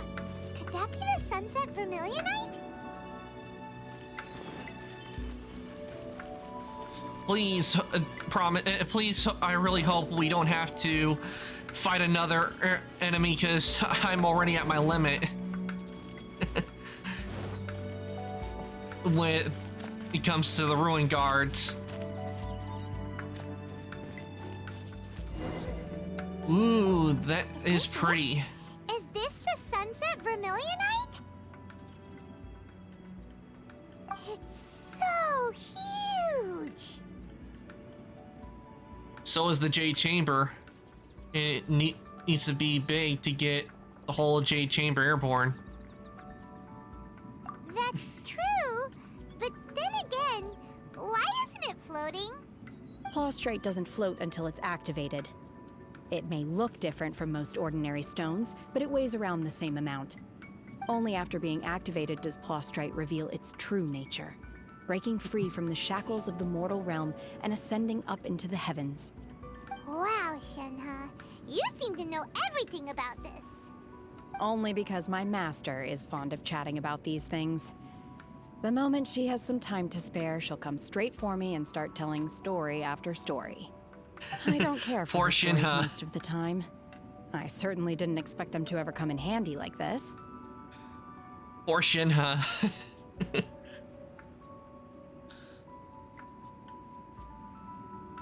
I wonder who this master is. Yeah, I'm wondering that too. Hold on a sec. Paimon just realized something. If we activate it here, there's no way we'll be able to get it back to the site, right? Heck, we'll be dragged up into the sky too! But if we don't activate it, how else are we gonna lift it? This rock must weigh well over 1,000 pounds, surely! Don't worry. Or like a ton. I can handle the weight quite easily. Are you sure? Wait, what? Be careful! Please don't worry. I'm well aware that a plaustrite sample this large must be highly valuable. I will be gentle with it and make sure it does not get damaged. It's your safety you have to be careful of. My safety? That's right! Paimon's sure you can handle it and everything, but if something this heavy lands on you, you're gonna get yourself hurt, no matter who you are. You gotta be extra careful when lifting heavy objects. It's just common sense. Is it now? Well then, thank you. I'll go on ahead with the plaustrite. Let's meet at the building site later. How is Shenhe able to carry that huge rock all by herself? Huh. Adepti super strength much? Whoop. We can't slow down yet. Let's go meet her at the building site.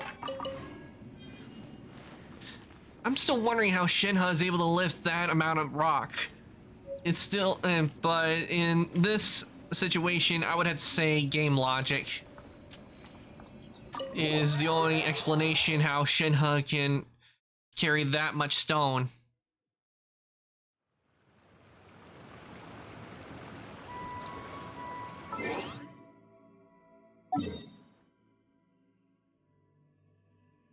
But before I go back, I'm going over here because all my characters are worn out and they need to be healed.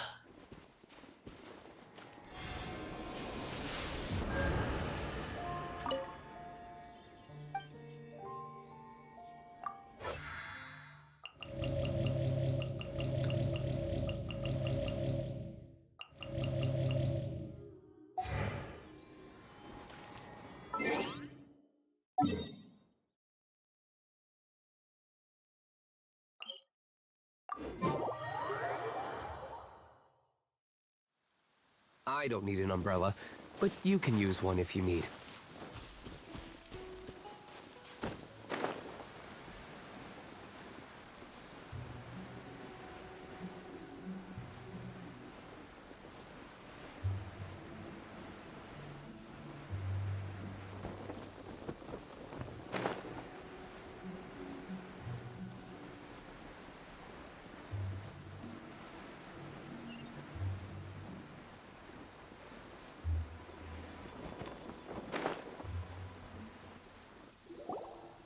Oh my god, I can't believe my eyes. How can she lift that massive rock all by herself? She's got to be one of those Adepti, surely. Oh, mighty Adeptus, please give me your blessing so that in the coming year I may reap a more bountiful salary. This is top tier in size and quality, and the condition it's in is quite simply immaculate. Congratulations, this item is approved for submission. I'm going to award you full marks for the Sunset Vermilionite item. May I take your name? My name isn't important. I'm not even here to compete. I was just delivering this for some other people. They should be here any minute now. Shenhua, and Ningguang's little helper. Ah, so you're the ones behind this. No wonder. The rarest talent turns in the rarest plastrite specimen. But I have to correct you on one point. It's not helper, it's secretary. Okay then, Miss Secretary, what do you think of the rock we found? Pretty amazing, right? In truth, it is the finest piece of plastrite we have received so far. If everything goes according to plan, we will use this piece in the foundation of the Jade Chamber, which will enable us to proceed to the next stage of construction. Any chance we could talk about this in some shelter where we're not getting rained on? Yeah, what I find funny sometimes in the game is no matter what goes on in the environment, it doesn't like affect your character at all. Like, for example, like it's raining and having to where someone goes, can we talk someplace that's a lot where we can be dry and out of the rain? Because here, but you know, was here for that is one time when I was doing a cutscene, lightning struck right on my character and zapped him and moving him out of place right during the cutscene. That was funny. As a side note, Lady Ningguang has rented some dwellings in the nearby area to serve as accommodations for the contestants. If you need a place to rest, you are welcome to stay there. Now, please excuse me. As you can see, there is still a lot of work to do on the building site. Shenhua, Shenhua! Just now on the way over, pretty much everyone was singing your praises! Oh, really? What kind of reaction is that? So strange. Aren't you happy about it? Whenever Paimon gets praised, Paimon can't help but hold their head up high and break into a big smug smile. I've had similar compliments before. They call me an Adeptus, treat me with great deference and respect, as if I'm set apart from the common folk. Yeah, 'cause that's how Adepti are. At least the ones we've met are pretty unique and reclusive, too. Way different than normal people. But I am not... Shenhua? Are you alright? I'm fine. I've been exerting myself quite a lot ever since we set foot in that abode. I'm just a little fatigued. Well, Byron said that there are some makeshift hotels we can use, right? Let's go check in and take a rest. No need. I simply need to find myself a secluded place in the wilderness to sit and meditate in silence. You can't do that. It's dangerous out in the wild on your own.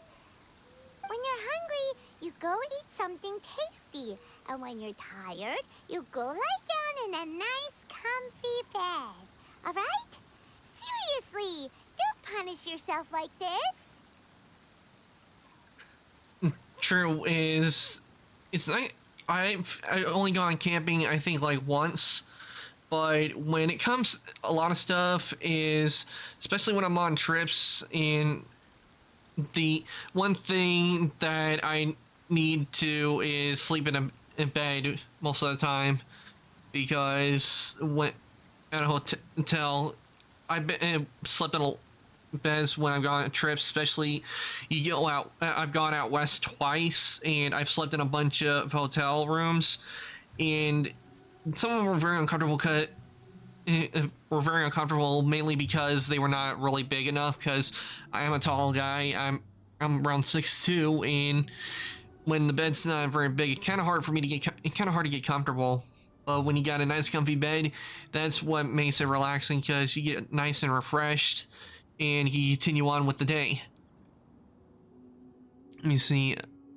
A Simichural hit me with his axe while I was in a cutscene, and it was like bonk, and that's how I died in the middle of a cutscene. It's also funny, but also sucks. Like, your character dies during it. I just hope it wasn't like where you were doing the whole cutscene and excuse me, let me get some of my drink. I just hope it wasn't like during the whole cutscene, like if one of your characters died and yet another one pops up and the Samuel Sherrill just kept on attacking, because that would really suck. And then like after all your characters die, it's suddenly you're like, oh, hey, wait, where's my cutscene? Because that would really suck, but also funny at the same time.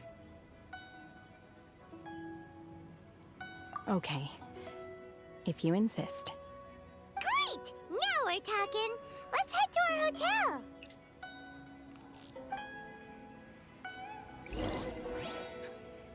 Too bad we can't use the teapot, because that's what I would be using right now.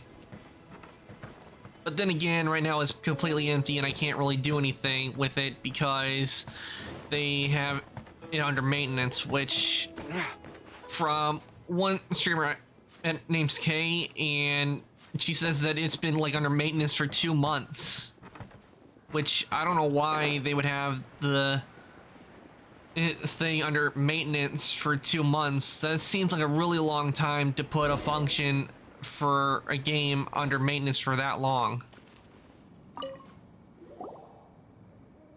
Hi there. Checking in, are we? You're just in time. We only have 2 rooms left. Since this was chosen as the building site for the new Jade Chamber, we've had a constant stream of people in this area. And not just workers either. Visitors, business people, tea sellers, all sorts. So, business is booming for me today. Very few vacancies. You're lucky you got here when you did. Great! One of your rooms is still being cleaned. I guess it should be ready within the hour. The other room is just at the door on the left. Here are your keys. All right. Hope you enjoy your stay. Please excuse me, I'll leave you to it. Shenhua, you should go get some rest. We'll hang around outside until the other room's ready. Paimon's gonna go see if there's anything good to eat around here. Paimon couldn't help but notice one of the guests walk in with a huge grilled chicken drumstick before. That does sound tasty. Let's buy one for Shenhua too. She can have it as a midnight snack, or save it for breakfast tomorrow. Chicken All legs for breakfast? I will head to my room for now. If you need anything, don't hesitate to disturb me. I'm a light sleeper. I will hear if you knock on the door. I kind of agree with getting one of those drumsticks. They do sound tasty with Paimon, but having it for dinner, for breakfast, not so much. I feel eggs are more suitable for breakfast, and having like chicken legs, to me, they're more of a lunch or dinner type of meal. Or if you're like at at a fair, that's when you would want to get one of those drumsticks. Though I usually don't get those drumsticks, but I've seen other people get them. Mm-hmm. See you tomorrow.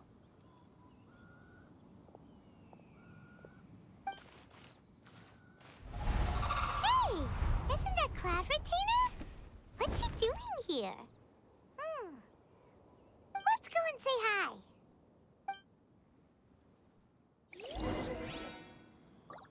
Okay.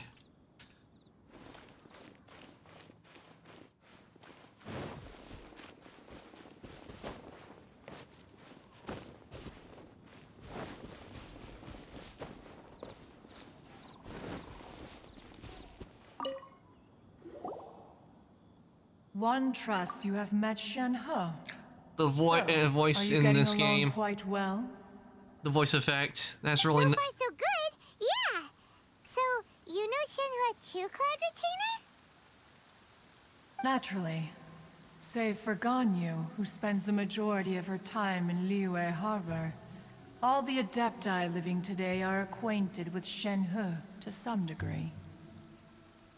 Cool. So, what's her Adeptus name anyway? Calling her Shenhua feels kind of friendly, but also kind of disrespectful.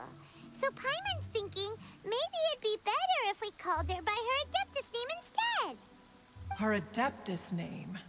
Why, pray tell, would Shen-He have an Adeptus name? Don't all Adepti have a special title they go by? On this latter point, you are correct. However, Shen-He is human. Human? Oh, right. Wait, what? Wait, what? Well, if she is, she's a really strong human, that's for sure. Paimon neither. This is a real surprise. Do you mean to say that she presents differently from ordinary human beings? Well, to start with, her problem-solving methods are extremely direct. True, and not to mention, she's able to lift a lot more than what a normal human can lift. So that does... So I can see why people would think she was an Adeptus. Ah, yes. She was like this all those years ago when one first met her. In this respect, she has not changed. One first found Shen-He by chance in a cave. One was passing by and sensed the presence of a god's remains. Being of an ever-vigilant disposition, one entered immediately to inspect the scene. Inside was Shen-He, then aged around 6 years old. In her hand, she held a dagger with which she was confronting a monster that was the god's remains incarnate. That sounds so dangerous. When one arrived, she had already been locked in confrontation with this monster for several days. Most mortal children are fragile, both physically and mentally, and are highly reliant on their parents for survival, but not so her. That she was able to endure such terrible danger was due not only to her strong willpower, but also to the bloodlust and homicidal instinct with which she was born. Damn. One dealt with the monster, yet she still refused to lower her guard. She even pointed her dagger in one's direction and remained ready to strike. Only after she was satisfied that one had no intention to cause her harm did she finally relent. She then passed out without uttering a single word. In other words, if you hadn't passed by that day, Shenhua might have... Not necessarily. Upon one's arrival, one could sense that the god's wrath was gradually receding. Even had the stalemate continued, one suspects that Shen-He may have still emerged the victor of the confrontation. Damn. That's still so dangerous, though. Why was a tiny little kid battling against the wrath of a god in the first place? Yeah, I want to know why. Alas, the mortal world is rife with suffering of every kind. And she had experienced her fair share of this, even at a tender age. Seeing that she was homeless, one decided to adopt her.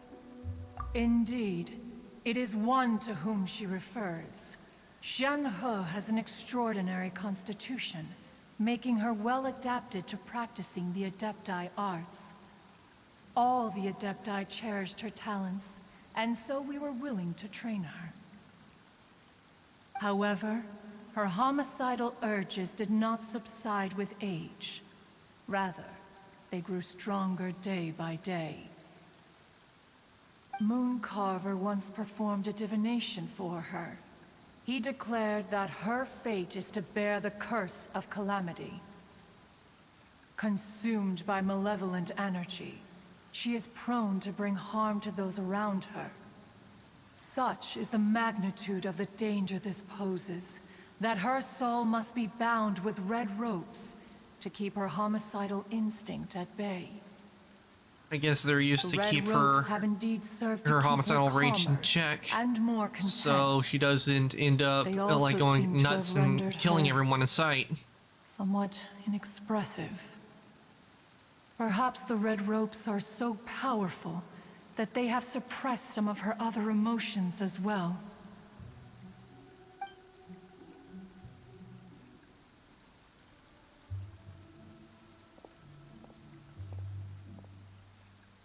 It is only by fate that people's paths may cross.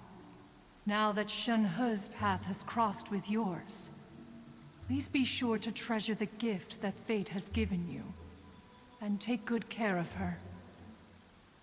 Oh, now Paimon gets it.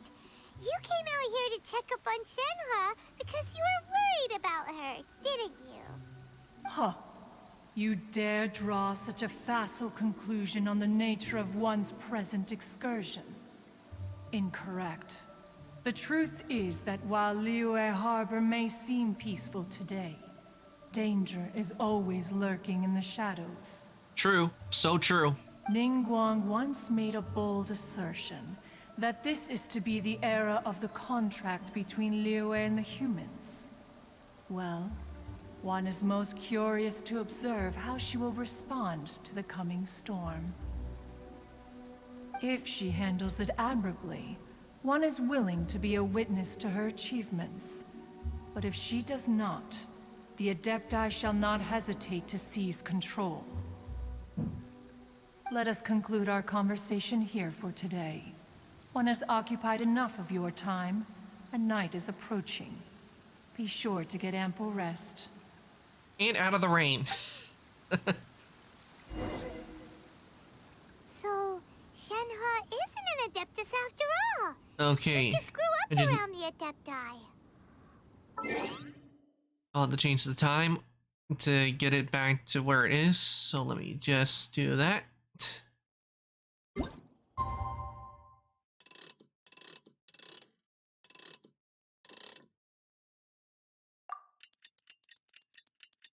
I have the power of time.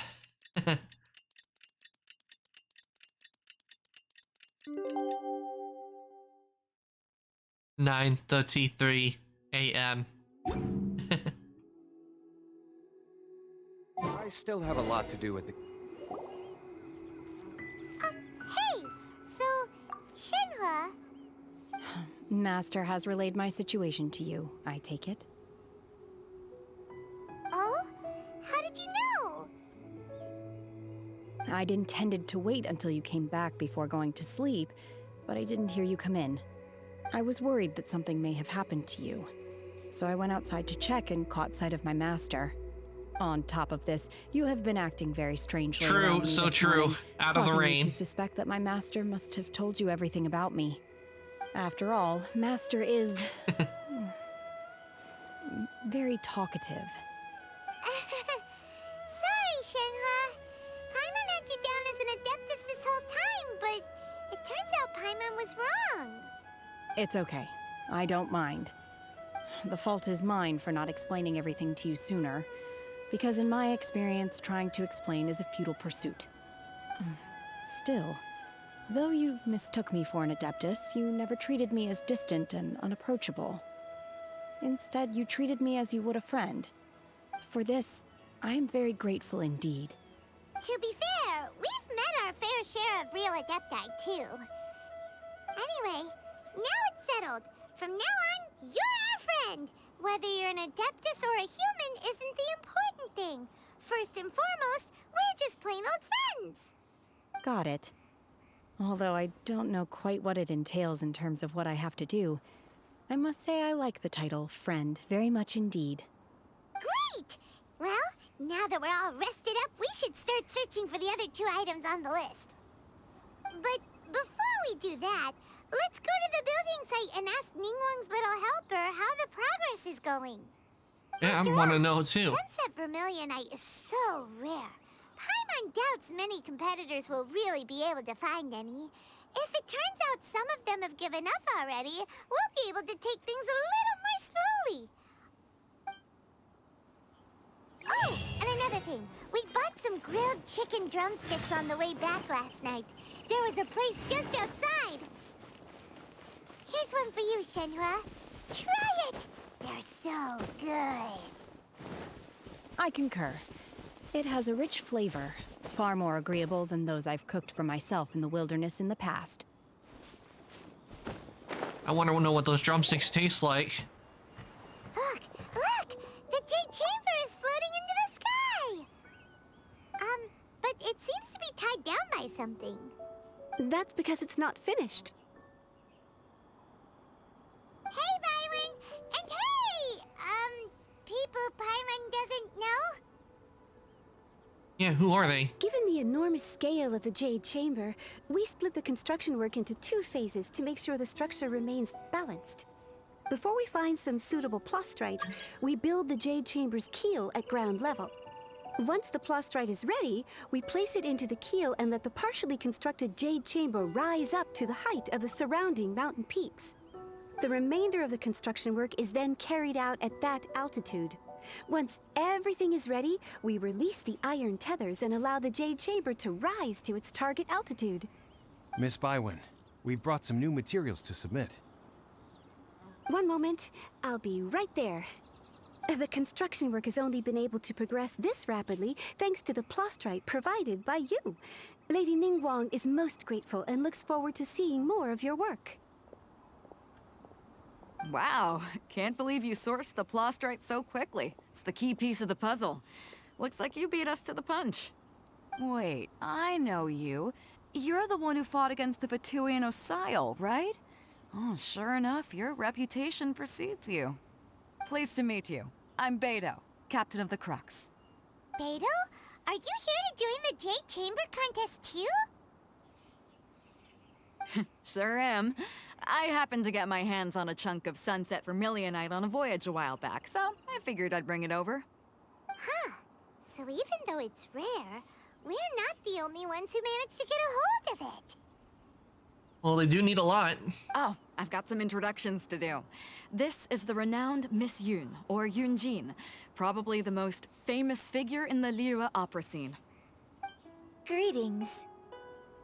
These 2 are Paimon and the Traveler. I'm sure you've heard of them before. And this is... sorry, I'm not sure we've met. Shenhua. I am their... friend. Good to meet ya. Well, from today on, I guess all of us are friends. Miss Yun is also here for the contest. Turns out she needed to borrow a boat, so we came together. It's an honor to finally meet you both. I've heard much about you. Miss Shenhe, though we are only meeting for the first time, I have a feeling that we will get along very well indeed. To be honest with you all, I am in great need of this opportunity to ask Lady Ningguang a question. That's why I joined the contest. Thanks to my father's connections, I was able to acquire a specimen of the plastrite required. Fortunately, it was approved for submission, despite being a little on the diminutive side. Wow. So it looks like the 3 of us are competitors now. But we'll win. Excuse We're the me main for characters of the prying, Miss story. Shenhe, but are you competing as well? No, I don't have any questions for Ningguang. I just wanted to help him win. In that case, I have a proposal to make. Lady Ningguang said that the first 3 contestants to procure all 3 materials will be awarded the chance to ask a question. Well, there are 3 teams here. We can split the prize between us. Instead of competing against each other, we could work together to secure the top 3 places between us. What do you think? Sounds good to me. Sounds great, but How does it change things exactly? I think I see where you're going with this, Miss Yoon. The plastrite was the most difficult item to source by a long shot. Luckily, all three of us managed to get our hands on it. The two remaining items aren't quite so rare, so as long as one of us finds a way to source it, the other two can hop on the bandwagon. How'd I do? Is that what you had in mind? Precisely. Huh. Interesting approach. Okay then. All right, I'll go first. I have some leads on these wonder cores. From what I've heard, the core itself is really not that difficult to make. The hard part is getting hold of the ore used as raw materials. I'm gonna head back to the ship and ask Suling if he's heard of them. You guys... More mining? We I'm up will for head it. into town and seek advice from Master Zhang of Hanfeng's Ironmongers. Thoughts? Wonderful. We'll split into teams then, and whoever makes progress first brings all of us a step closer to victory. I'm gonna take off. See you later. Okay, let's go! By the way, what question are you gonna ask Ningguang, Yunjin? I'm looking for a venue to host the performance of our new opera. Lady Ningguang has excellent judgment, so I would like to hear her opinion. Ooh, what's the opera called? Paimon wants to go see it. The opera is a labor of love by my father. He wrote it based on a popular urban legend about an evil spirit and an adeptus. It's called The Divine Damsel of Devastation. Okay. See. Ah, gonna go talk to the blacksmith.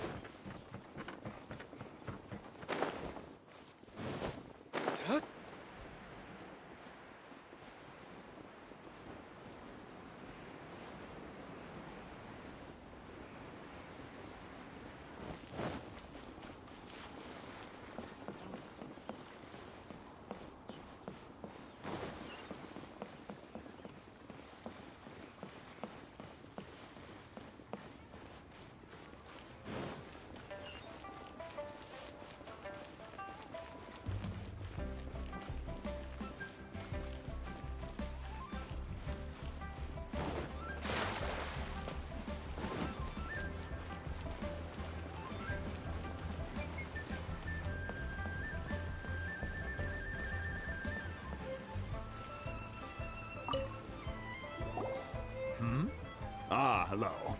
Are you here for something off the shelf, or do you need something forged? Forge, more like Master it. John. We were wondering if you'd heard of something called a Wonder Core. Of course I have. Sorry, who's asking? My name is Yunjin. Perhaps you don't know me, but I believe that you forged some weaponry for my father in the past, for stage use. Yunjin? Stage use? Oh, so you must be Miss Yoon. Sorry, my brain's finally caught up. It's not used to doing much beyond bashing a hammer all day. Everyone's heard of you, Miss Yoon. Even folks who don't make it to the opera all that often. Like myself. And me, I don't go to the you're opera. Here to ask about Wonder Cores, Oh, I huh? have gone to Happens. concerts I before. do know how to make them. Matter of fact, I made some for Lady Ningguang back when she was building the original Jade Chamber. The types of ore needed to make Wonder Cores are a little hard to come by. Lady Ningguang supplied them herself last time. I don't suppose you've brought any yourselves? No, we were gonna ask you what kinds of ore we need. Sure. Well, you'll need two kinds. Star Splinter Iron and Subrosium. If I remember correctly, Lady Ningguang sourced her Star Splinter Iron from the Mount Tianheng area. They say it resonates with visions. It could take some work, but if you stick with it, you'll find some eventually.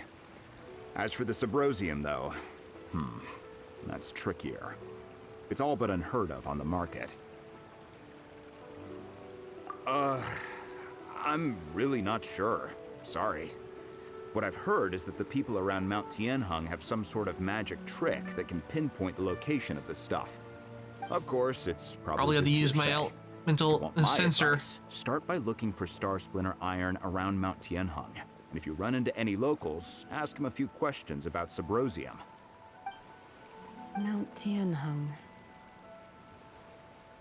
Interestingly enough, the story of the divine damsel of devastation also takes place on that mountain.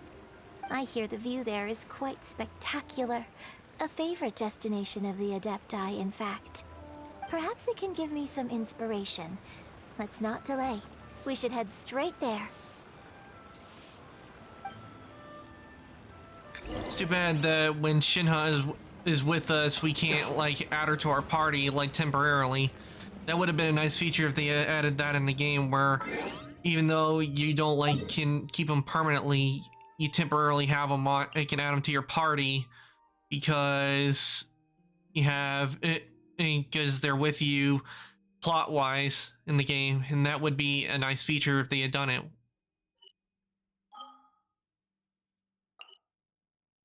Oh, this is just for the pot.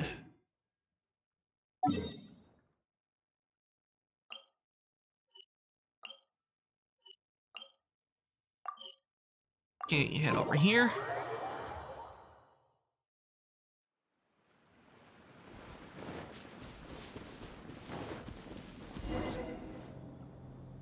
I came to Mount Tianheng once with my father as a child. I remember it being such a long climb that I could barely feel my legs by the time we reached the top. This is quite a trip down memory lane for me. Look at these majestic, towering peaks, and the gently flowing streams. It's like setting foot in paradise. No wonder the legend of the divine damsel of devastation is said to have taken place here. Adepti wander oft where mortals seldom stride. Indeed, this looks like a place that one might expect to be frequented by Adepti. The Divine Damsel of Devastation is your upcoming opera, right? And the story takes place in Mount Tianheng. Huh. Seems like you have a real connection with this place. What's the story about, though? It's the story of a girl becoming a hero. Cool. A hero story? They're Paimon's favorite! Who doesn't love a hero story? The legend first arose in this area. It is said that there used to be a prosperous village on the mountain. In that village, there was a loving couple who were completely devoted to one another. One day, a terrifying monster appeared.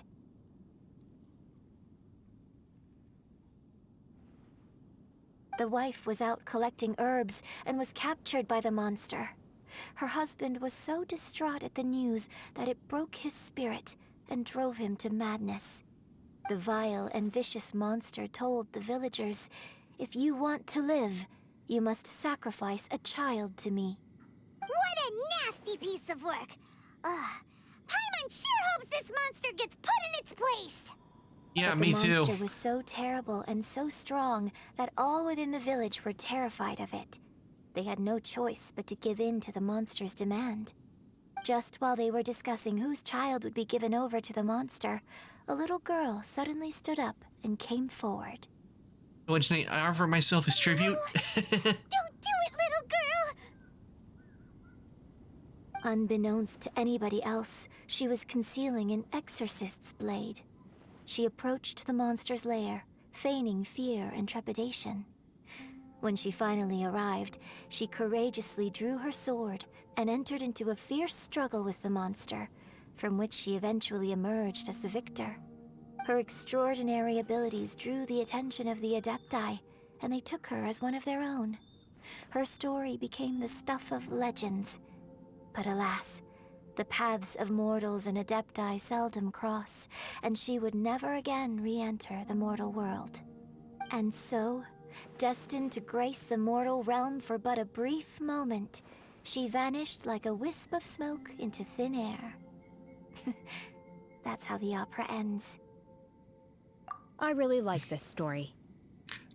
Yeah, because it's about her, no doubt, from the way But it I sounds. personally think that perhaps the little girl was not as brave as the opera makes her out to be. I'm not sure she deserves all the praise she is given. I've never considered that before. Opera is always an interpretation of the events it purports to portray. A certain degree of deviation from the truth is always inevitable. When my father wrote the script for this play, I suppose his intention was to inspire his audience with the character of the divine damsel. I think it's Yeah, a I think I'll great put story. it right there. The ideal story. Yeah, this is a prop for that Chibi has. Let's go get ourselves some Star Splinter iron!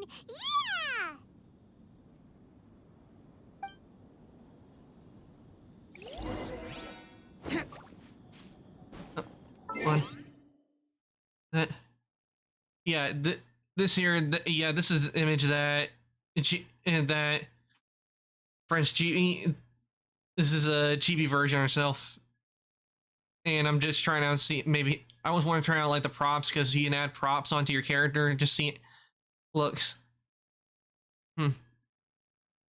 Okay, now it's not stuck to my model. Yep. Nope.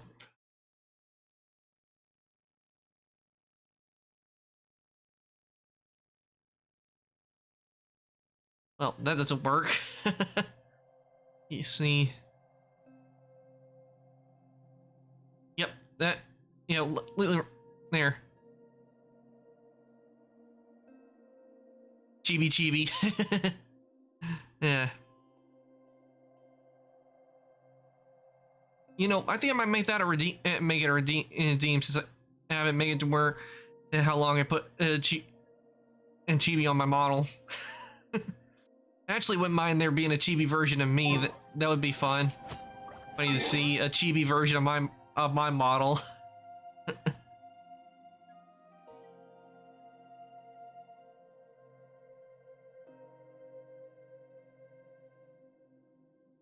Okay. Let's see. Let me get back to where it was. There we go. Okay. Oh, need to take the mint. Okay, use vision to find it. Okay.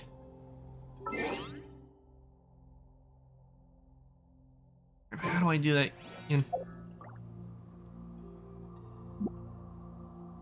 Crap! I forgot. Crap! I forgot how to do the vision effect. Let's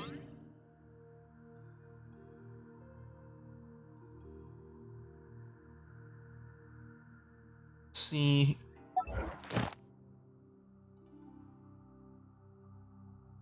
Yeah, what? Yeah, I wouldn't mind paying too.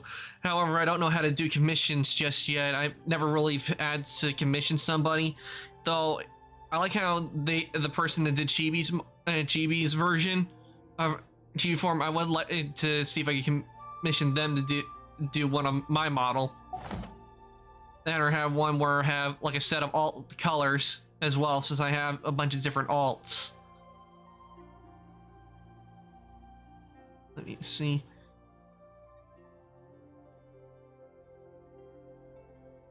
What was the button again?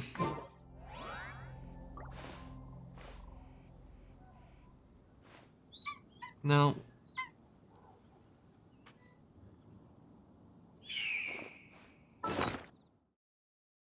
No, that's not. But does anybody in chat know? Remember the button is for the elemental? It's escapes my mind at the moment. For the elemental vision.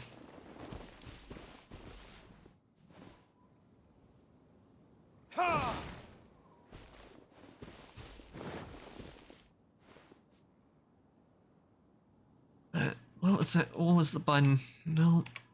Well, that's not it, but at least I know which button brings up a co-op.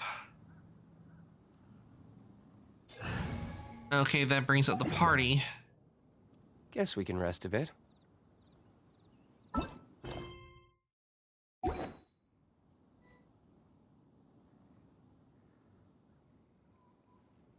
Okay, that's for walking.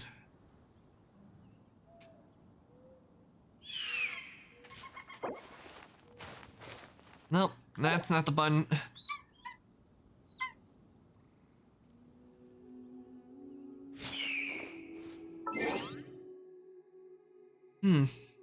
What was that? What button was it? I forgot what the button was.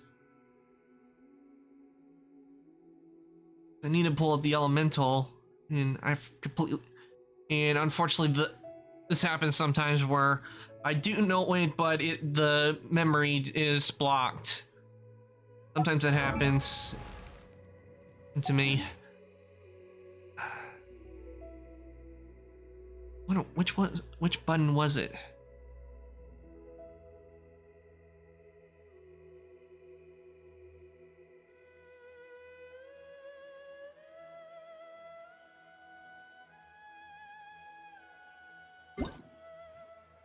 See, maybe it shows up in here.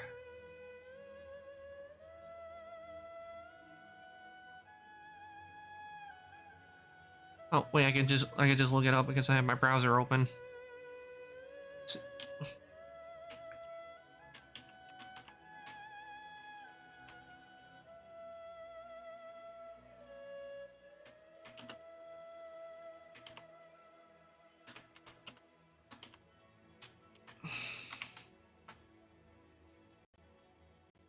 Okay, so really highlight about hold the middle mouse button or eye icon on the top. Okay, the middle mouse button. That's what I need to press. Let me just get other tab. Okay, let me see here.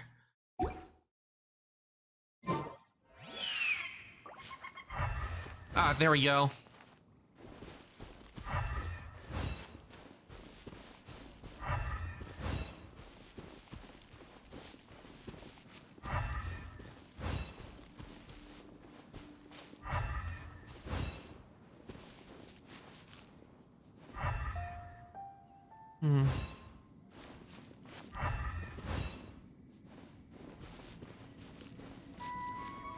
You need to go up top.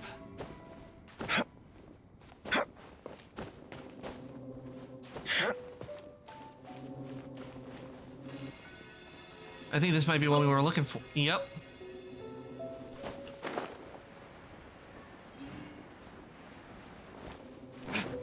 We gaming. This should be enough Star Splinter iron. Now we just need to find that Subrosium. I think I saw a village on our way here. Master Zhang said we should ask the locals for help. Why don't we try there?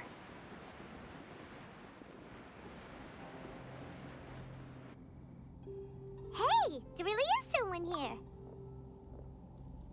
Yunjin, looks like you were right. Excuse us, sir. Can we ask you something? Huh. He didn't seem to catch that. Hello, sir. We were just passing by and wanted to ask if you happen to know anything about Subrosium. Wait, what? The Chibi model. Oh, is he trying to tell us to look for clues in the village? Well, whatever. Guess there we're we go. on our own here. Shenhua, Yunjin, let's have a look around. Sorry, you can go ahead without me. I'd like to have a word with this gentleman. If that's okay with you, Uncle Mingjin. Uncle? It's... Shenhe. Shenhe. You're alive. The rumors were true. So, all these years? I'm sorry, I don't know how to find Subrosium. But I think you can find some information in the village. This place is deserted now. No one ever comes here. So you can rummage around all you want. Huh? You know this guy, Shenhua? Thank you, kind sir. We'll go and take a look around. Don't worry. Mingjin has no ill intention towards Miss Shenhe. She'll be quite safe. Okay, then let's see what we can find in this village.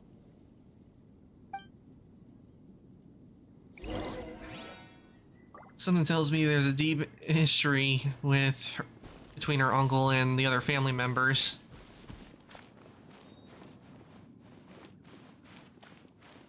Search the records left behind in the village.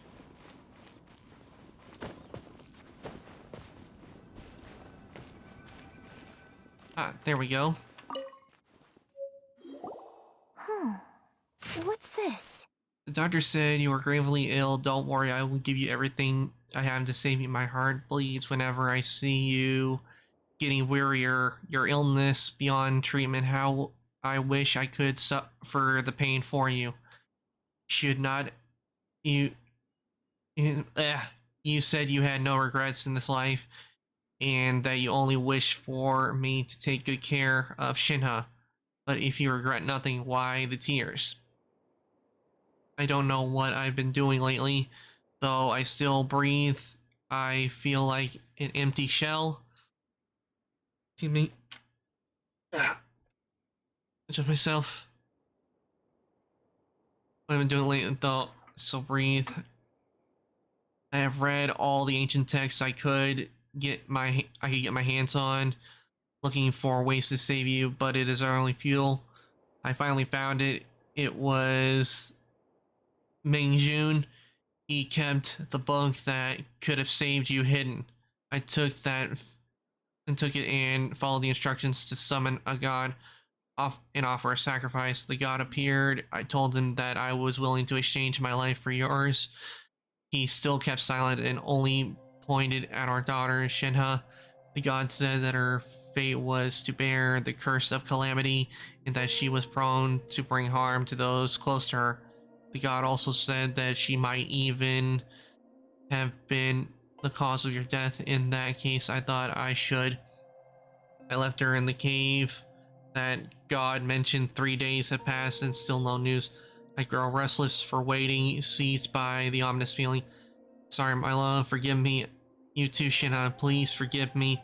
How stupid I was, how blind. Let me apologize to both of you in person. Okay, sounds like this definitely took a dark turn. This is a true story of the divine damsel of destruction. Yep. So, Shenhe is the divine damsel?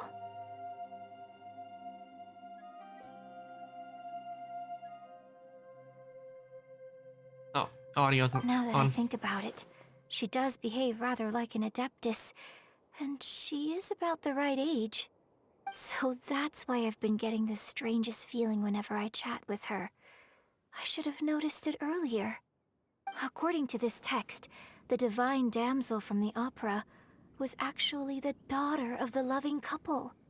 And she didn't volunteer. She was sacrificed to the monster by her own father. Oh, the truth is even more lamentable than the opera. Now I understand why Shenhe said the girl was not as brave as people think. It wasn't her choice to enter that ghastly situation.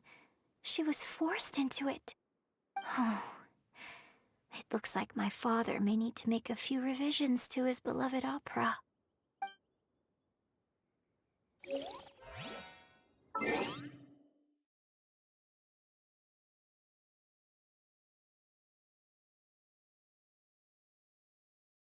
Oh, sorry, I forgot my mic was off, but no doubt, I wouldn't be surprised if we did see it, because no doubt they'll probably add it in the game for content, which I wouldn't be surprised if we did end up having to fight that god.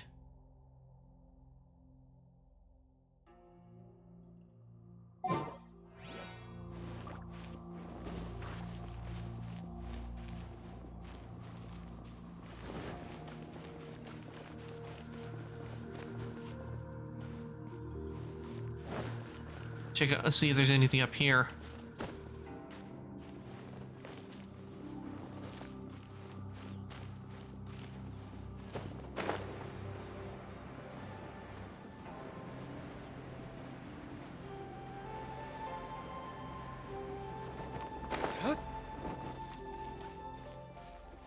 Well, nothing in here.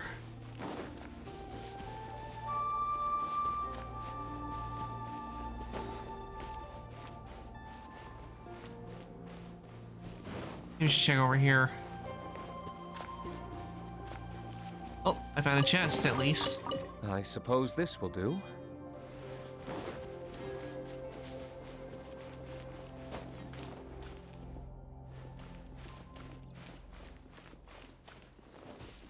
Oh, here we go. A branch family of exorcists used to live in the east. That Shenhe's father thought he was summoning a benevolent deity using a magic incantation. But in fact, he summoned an evil god's remains, which took the form of a monster. A branch family of exorcists used to live in the east of the village, but in around 2 weeks the mother died of disease, the young daughter went missing, and shortly after the father hanged himself on a tree in the yard of his own house. It has been confirmed that traces of an evil god's remains were found in the village. The villagers are panicking as no one is certain whether the evil god's remains are gone for good. Do be careful when you are in this area. Ugh. Drink.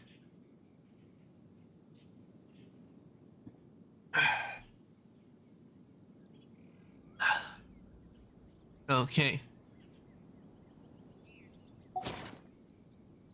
His obsessive yearning for his deceased wife led to a terrible tragedy. The villagers moved away in fear, without ever learning the truth. And now, this place is deserted. Doomed to forever slowly rot away. I wonder what the connection is Reclaimed by between nature. Shenhe and Mingjin. That's how it is with. But still no mention of Subrosium. Let's have a look over there. That's how it is sometimes with places. They are around, but when a certain thing happens, business can end up going under and people move away, and next thing you know, the place ends up becoming a ghost town.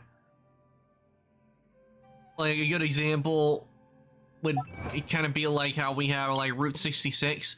At one point it was a busy road, a lot of people used it, but as time went on, like if you ever watched the movie Cars, it shows how things end up changing, because in the movie, it's gonna be a bit of a spoiler, but it kind of gives a bit of a history on the town.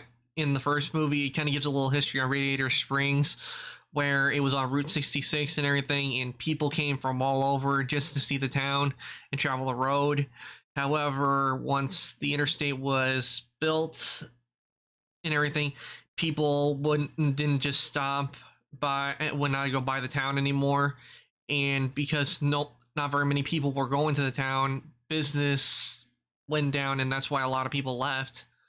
And the town was still there, but not very many people were living there. And that's a sad thing that kind of happens, because you don't know what might be out in the west, because there are probably a whole bunch of towns that were pretty busy, even during like the gold rush and everything.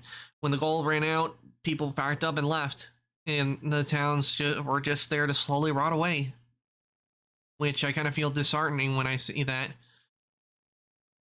I mean, it was a town and it was busy, then all of a sudden, next thing you know, nothing. It becomes a ghost town.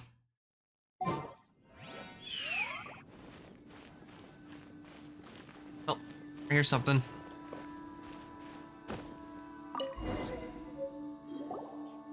This is it! Magic engraved in Symbrosium does not wear off easily. Some believe the stone to be a bridge between the living and the dead. However, finding Symbrosium is not an easy matter. You need to be at the right place at the right time. Legend has it you may find Symbrosium if you stand in the middle of the lake south of Mount Tianheng. I hope I said that correctly. Sorry if I butchered it.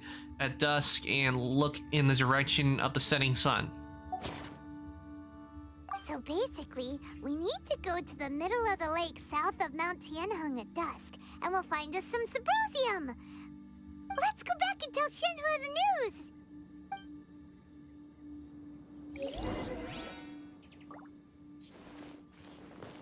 news. Sure. Everything is there. Okay.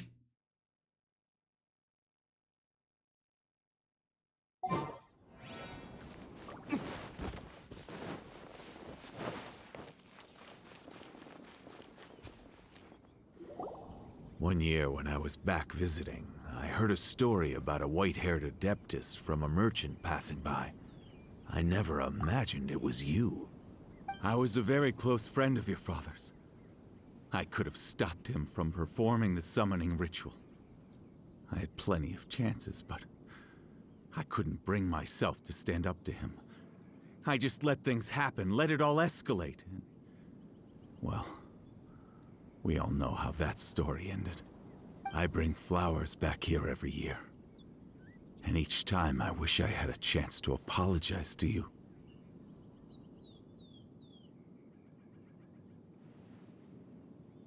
Apologize for what?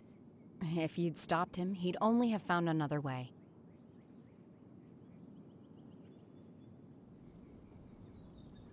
There is nothing he wouldn't have done for his true love. Nothing. Do you still hate him? I don't know what I feel. I'm told my fate is to bear the curse of calamity, so my master bound my soul with red ropes to curb my aggression. But it also dampened my emotions, making me dispassionate, like the Adepti. So if you ask me how I feel about the past, if I hate my father or not, the truth is, I feel nothing at all. It must have been so tough for you all these years. Shenhe, we're back! Oh, then I will leave you all in peace. Shenhe, it brings me some solace knowing that you are okay. I'll tell you more about the old times next time we meet. Thanks, mister. We found some info in the end.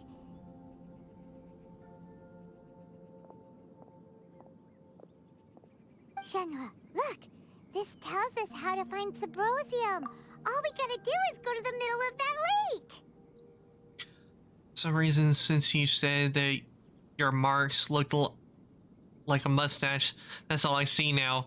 Oh no! Fire Dragon, no! Not the Waluigi mustache. Yeah. I just hope that doesn't become a thing ever since Bao said that on her thing. I really hope that doesn't end up becoming that does not become a thing, because oh god. Next thing you know, people are gonna come in and start calling me Waluigi. To be honest with Mario, I know about Mario, but I don't know much. I'm more of a Sonic the Hedgehog fan.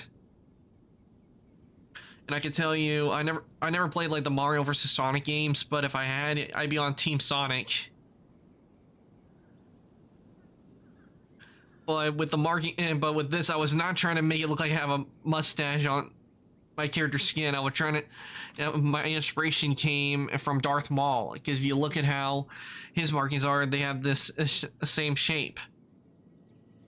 Well, sort of the same shape. It's not done exactly like it. I did some alterations, as you can see, because if you look at how Darth Maul is compared to mine, his skin was mostly looks mostly black. However, I just have a few markings and changed it because I really like the way the species that he is, which is Dathomir and Zabrak. In the male Zabraks, they would have these markings on them, and I thought, you know what, hey, those might look cool and intimidating. That's what I did, and that's why I decided to make like the eyes yellow and make but what I did is I decided, instead of the part of the Y on eyes be white, I decided, you know what, I'll turn it solid black to make it even more intimidating. Because that's what I was going for when I put these black markings on my model, is I was trying to make him look intimidating and trying to make it look intimidating. So like if you see it in a dark alley and you see that, it'd be like, what in the that's what I was trying to do with the markings. But when I heard Bao say he had a Waluigi mustache, I was like, Waluigi?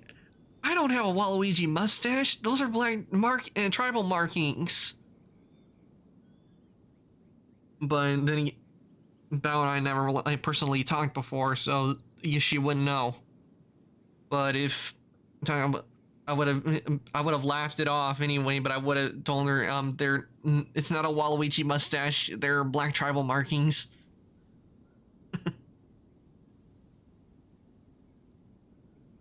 That's what I got on my face. There's no mustache. If it was a mustache, it would be like my character's hair, which is white, and I would have added some red to onto it. That's what I would have done if if I did have a mustache on the model. Let's go then.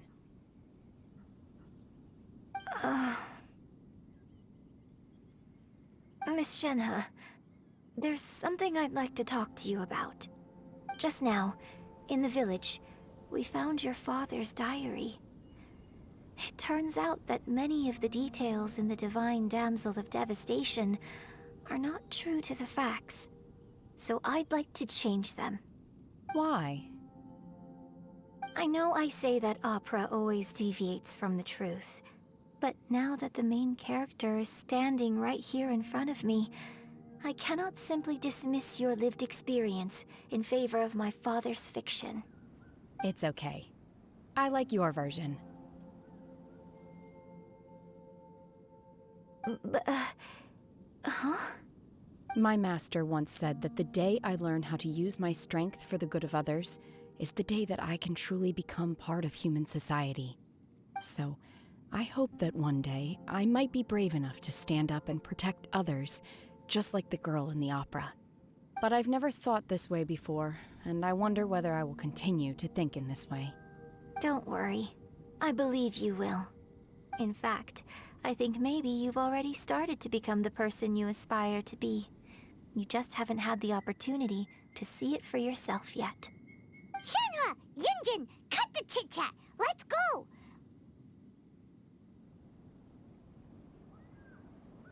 We can't let someone else beat us to it! Oh, hold on. If you someday play any Mario games, please make a Waluigi version of your model. What? So if I did play a Mario game, and since Battle called me and it says I have a Waluigi mustache, would you want me to actually like make a mustache to put on the model, and also like remove the hood and have it to where I'm in purple and model is it have modeled out a Waluigi hat and go why Wario? Sorry, that's from thinking Undertale. If you ever watch the guy that's on YouTube, he called Senior Pello.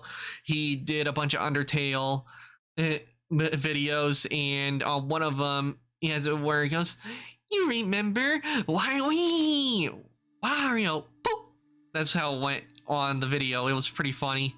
If you want to look it up, just look Senior Pello Undertale Genocide Route. But that actually kind of would be funny, like if I did play a Mario game and I took off, replaced the hood and put a Waluigi hat on. And I don't think I probably need a model of the mustache since Bao already said I got one.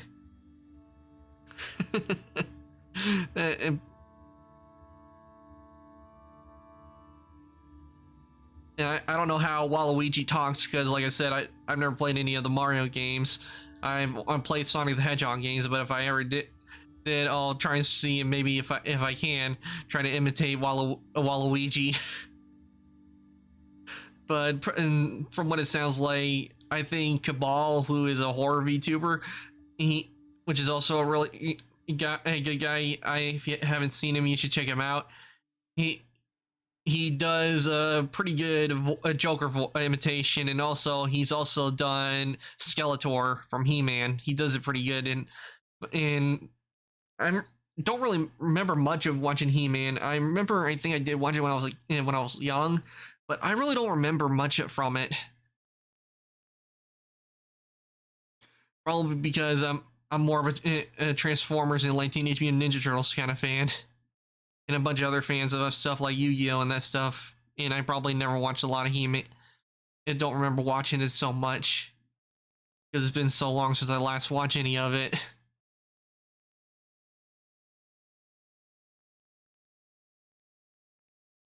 But I still find it funny that Bao thought I had a Waluigi mustache.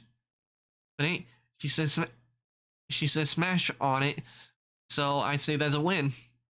And now that I think about it, I probably should have probably done a little bit better with telling about myself kind of thing. That's the one thing I have a little trouble with. I've been looking at others and I thought interests, like, and if I told about my interests, see. But I actually do have the clip, and maybe one of these days I'll show it, but it won't be this stream. Anyway, where were we? Oh yeah, I need to go to the middle of the lake.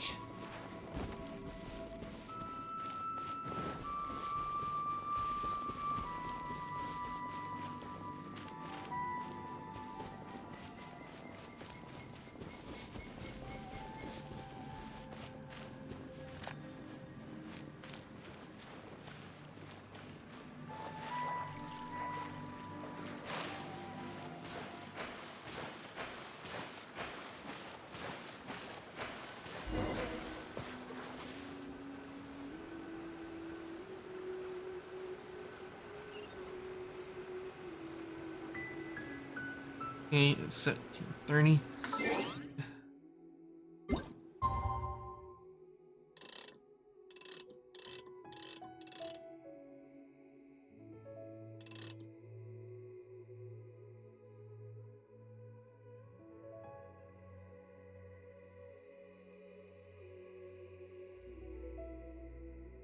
There we go.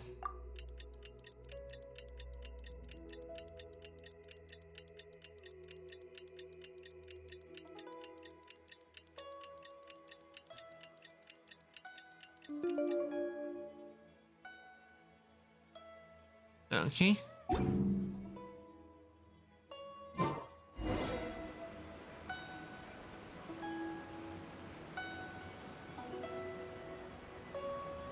Ooh, pretty.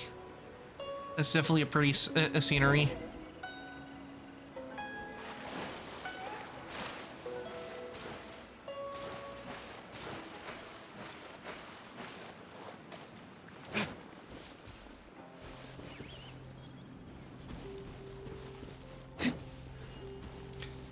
What's he doing here?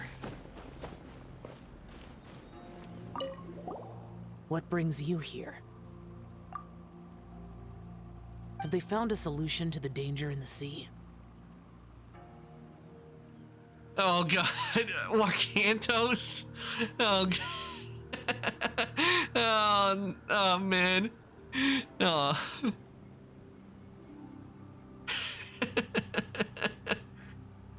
Warcantos.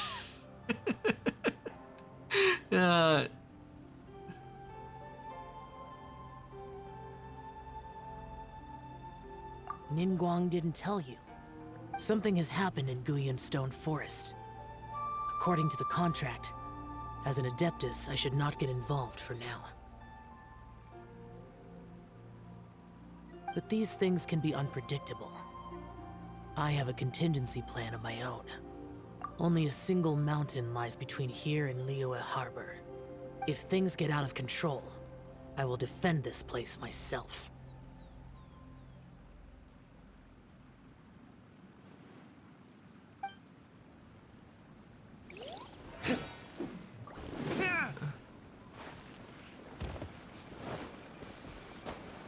That's oh, that must be Symbrosium. That's everything we need! Let's head back and report in! Paimon's curious if Beto's made any progress.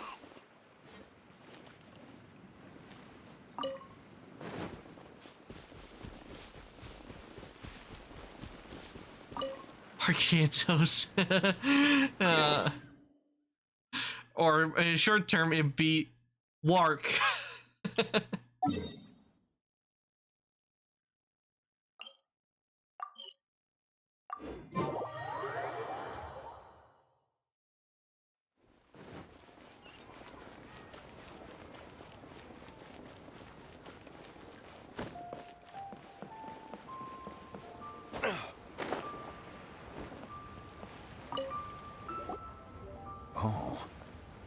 goodness.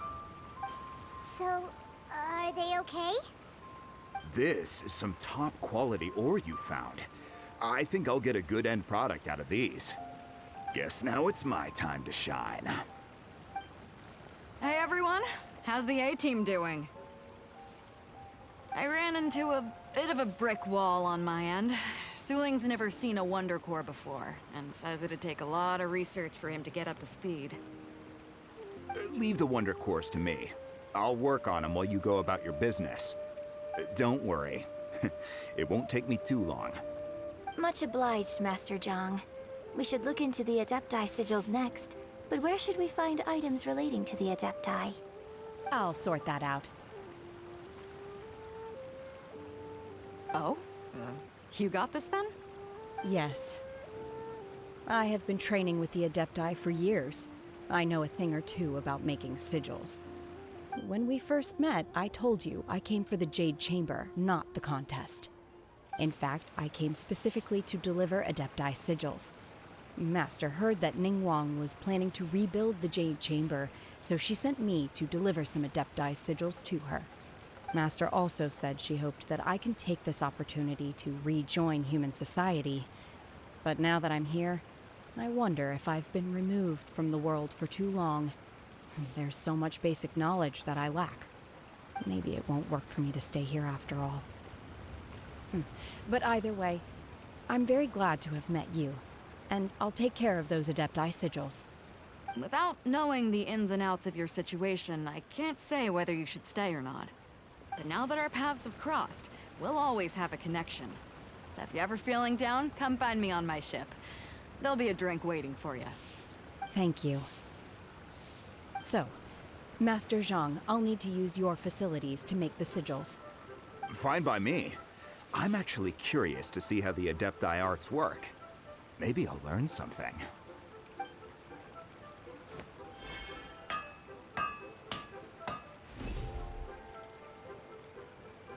Whew. The sigils are ready. Though they are in some respects inferior to my master's, I can assure you there will be no quality issues. I've finished forging the things you asked for, too. Great! Let's go submit them before someone else gets there ahead of us. Okay, and this is where, unfortunately, I'm gonna have to stop for the day. So, I'm going to see out here. I'm gonna take us back over to the chat. But first, let me change. See, do I have anything? Nope.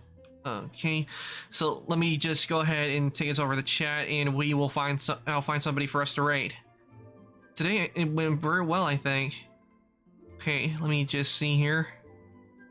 Let me just check and see who's on. Ooh, we got a lot of people on today. So let me see, who shall we raid?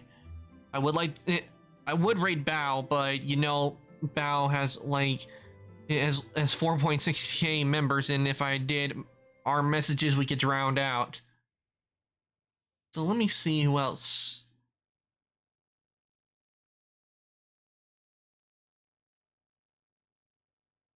Oh, almost forgot. So that. Let me check and see. Let's see. One person we get raid. And check on a couple. See who we can raid. And the ads show up.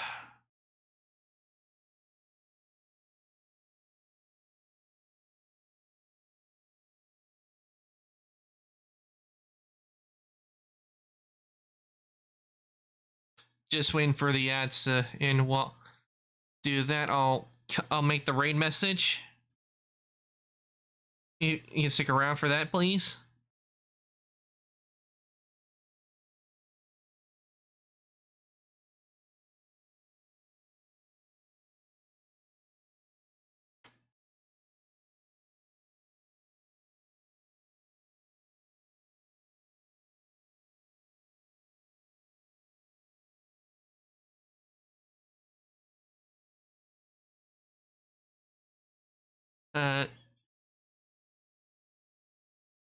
Yeah, I got an idea. We'll raid Hachiko because she's playing Among Us. So that's who we're gonna raid.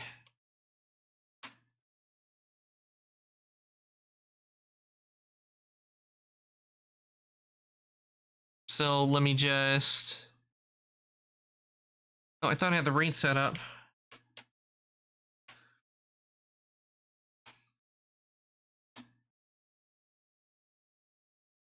Oh, I see what the problem is. I actually put it in the wrong place. And...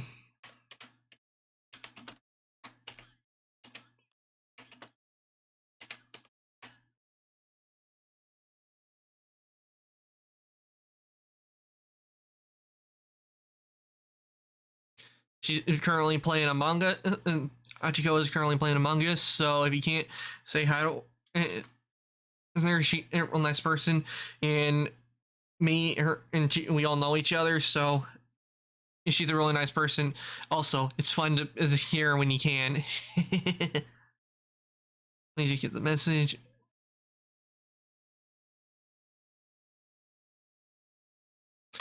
There's the raid message, and this is gonna be it for me for streaming for now. I will be back on Friday, and also unfortunately, it kind of disappointed. I'm not gonna be able to play Midnight Ghost Hunt today. I was hoping maybe do a collab with them on it, but I couldn't because unforeseen circumstances happened. So hopefully I can work that out where me, Benji, and GB and Unhappy Cat can all play together. Thanks, Mia. But that's gonna be it for me. Though I'm thinking about maybe like, because there's one game I want to play is Forza Horizon 4. I'm thinking maybe I should, with that, since I already have 3 games in the slots for my stream days, is maybe start doing recordings and putting them on my channel. I really don't do much with my channel on YouTube. I mainly use it to store my VODs, since Twitch, after a certain amount of time, they are deleted, and I make a habit of exporting them to YouTube and just have them to where they're up there. So if anybody wants to watch them, they're a link in my about, and they can see them.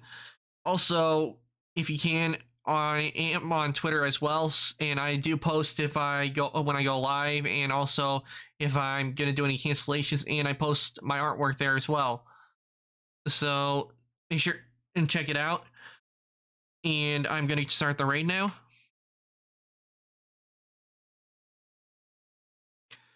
Like I said, that's it for me for this week. I hope you guys all have a great Memorial Day tomorrow, and I'm gonna say goodnight, evening, morning, afternoon, whatever's in your time zone. Good night, and I'll see everybody later.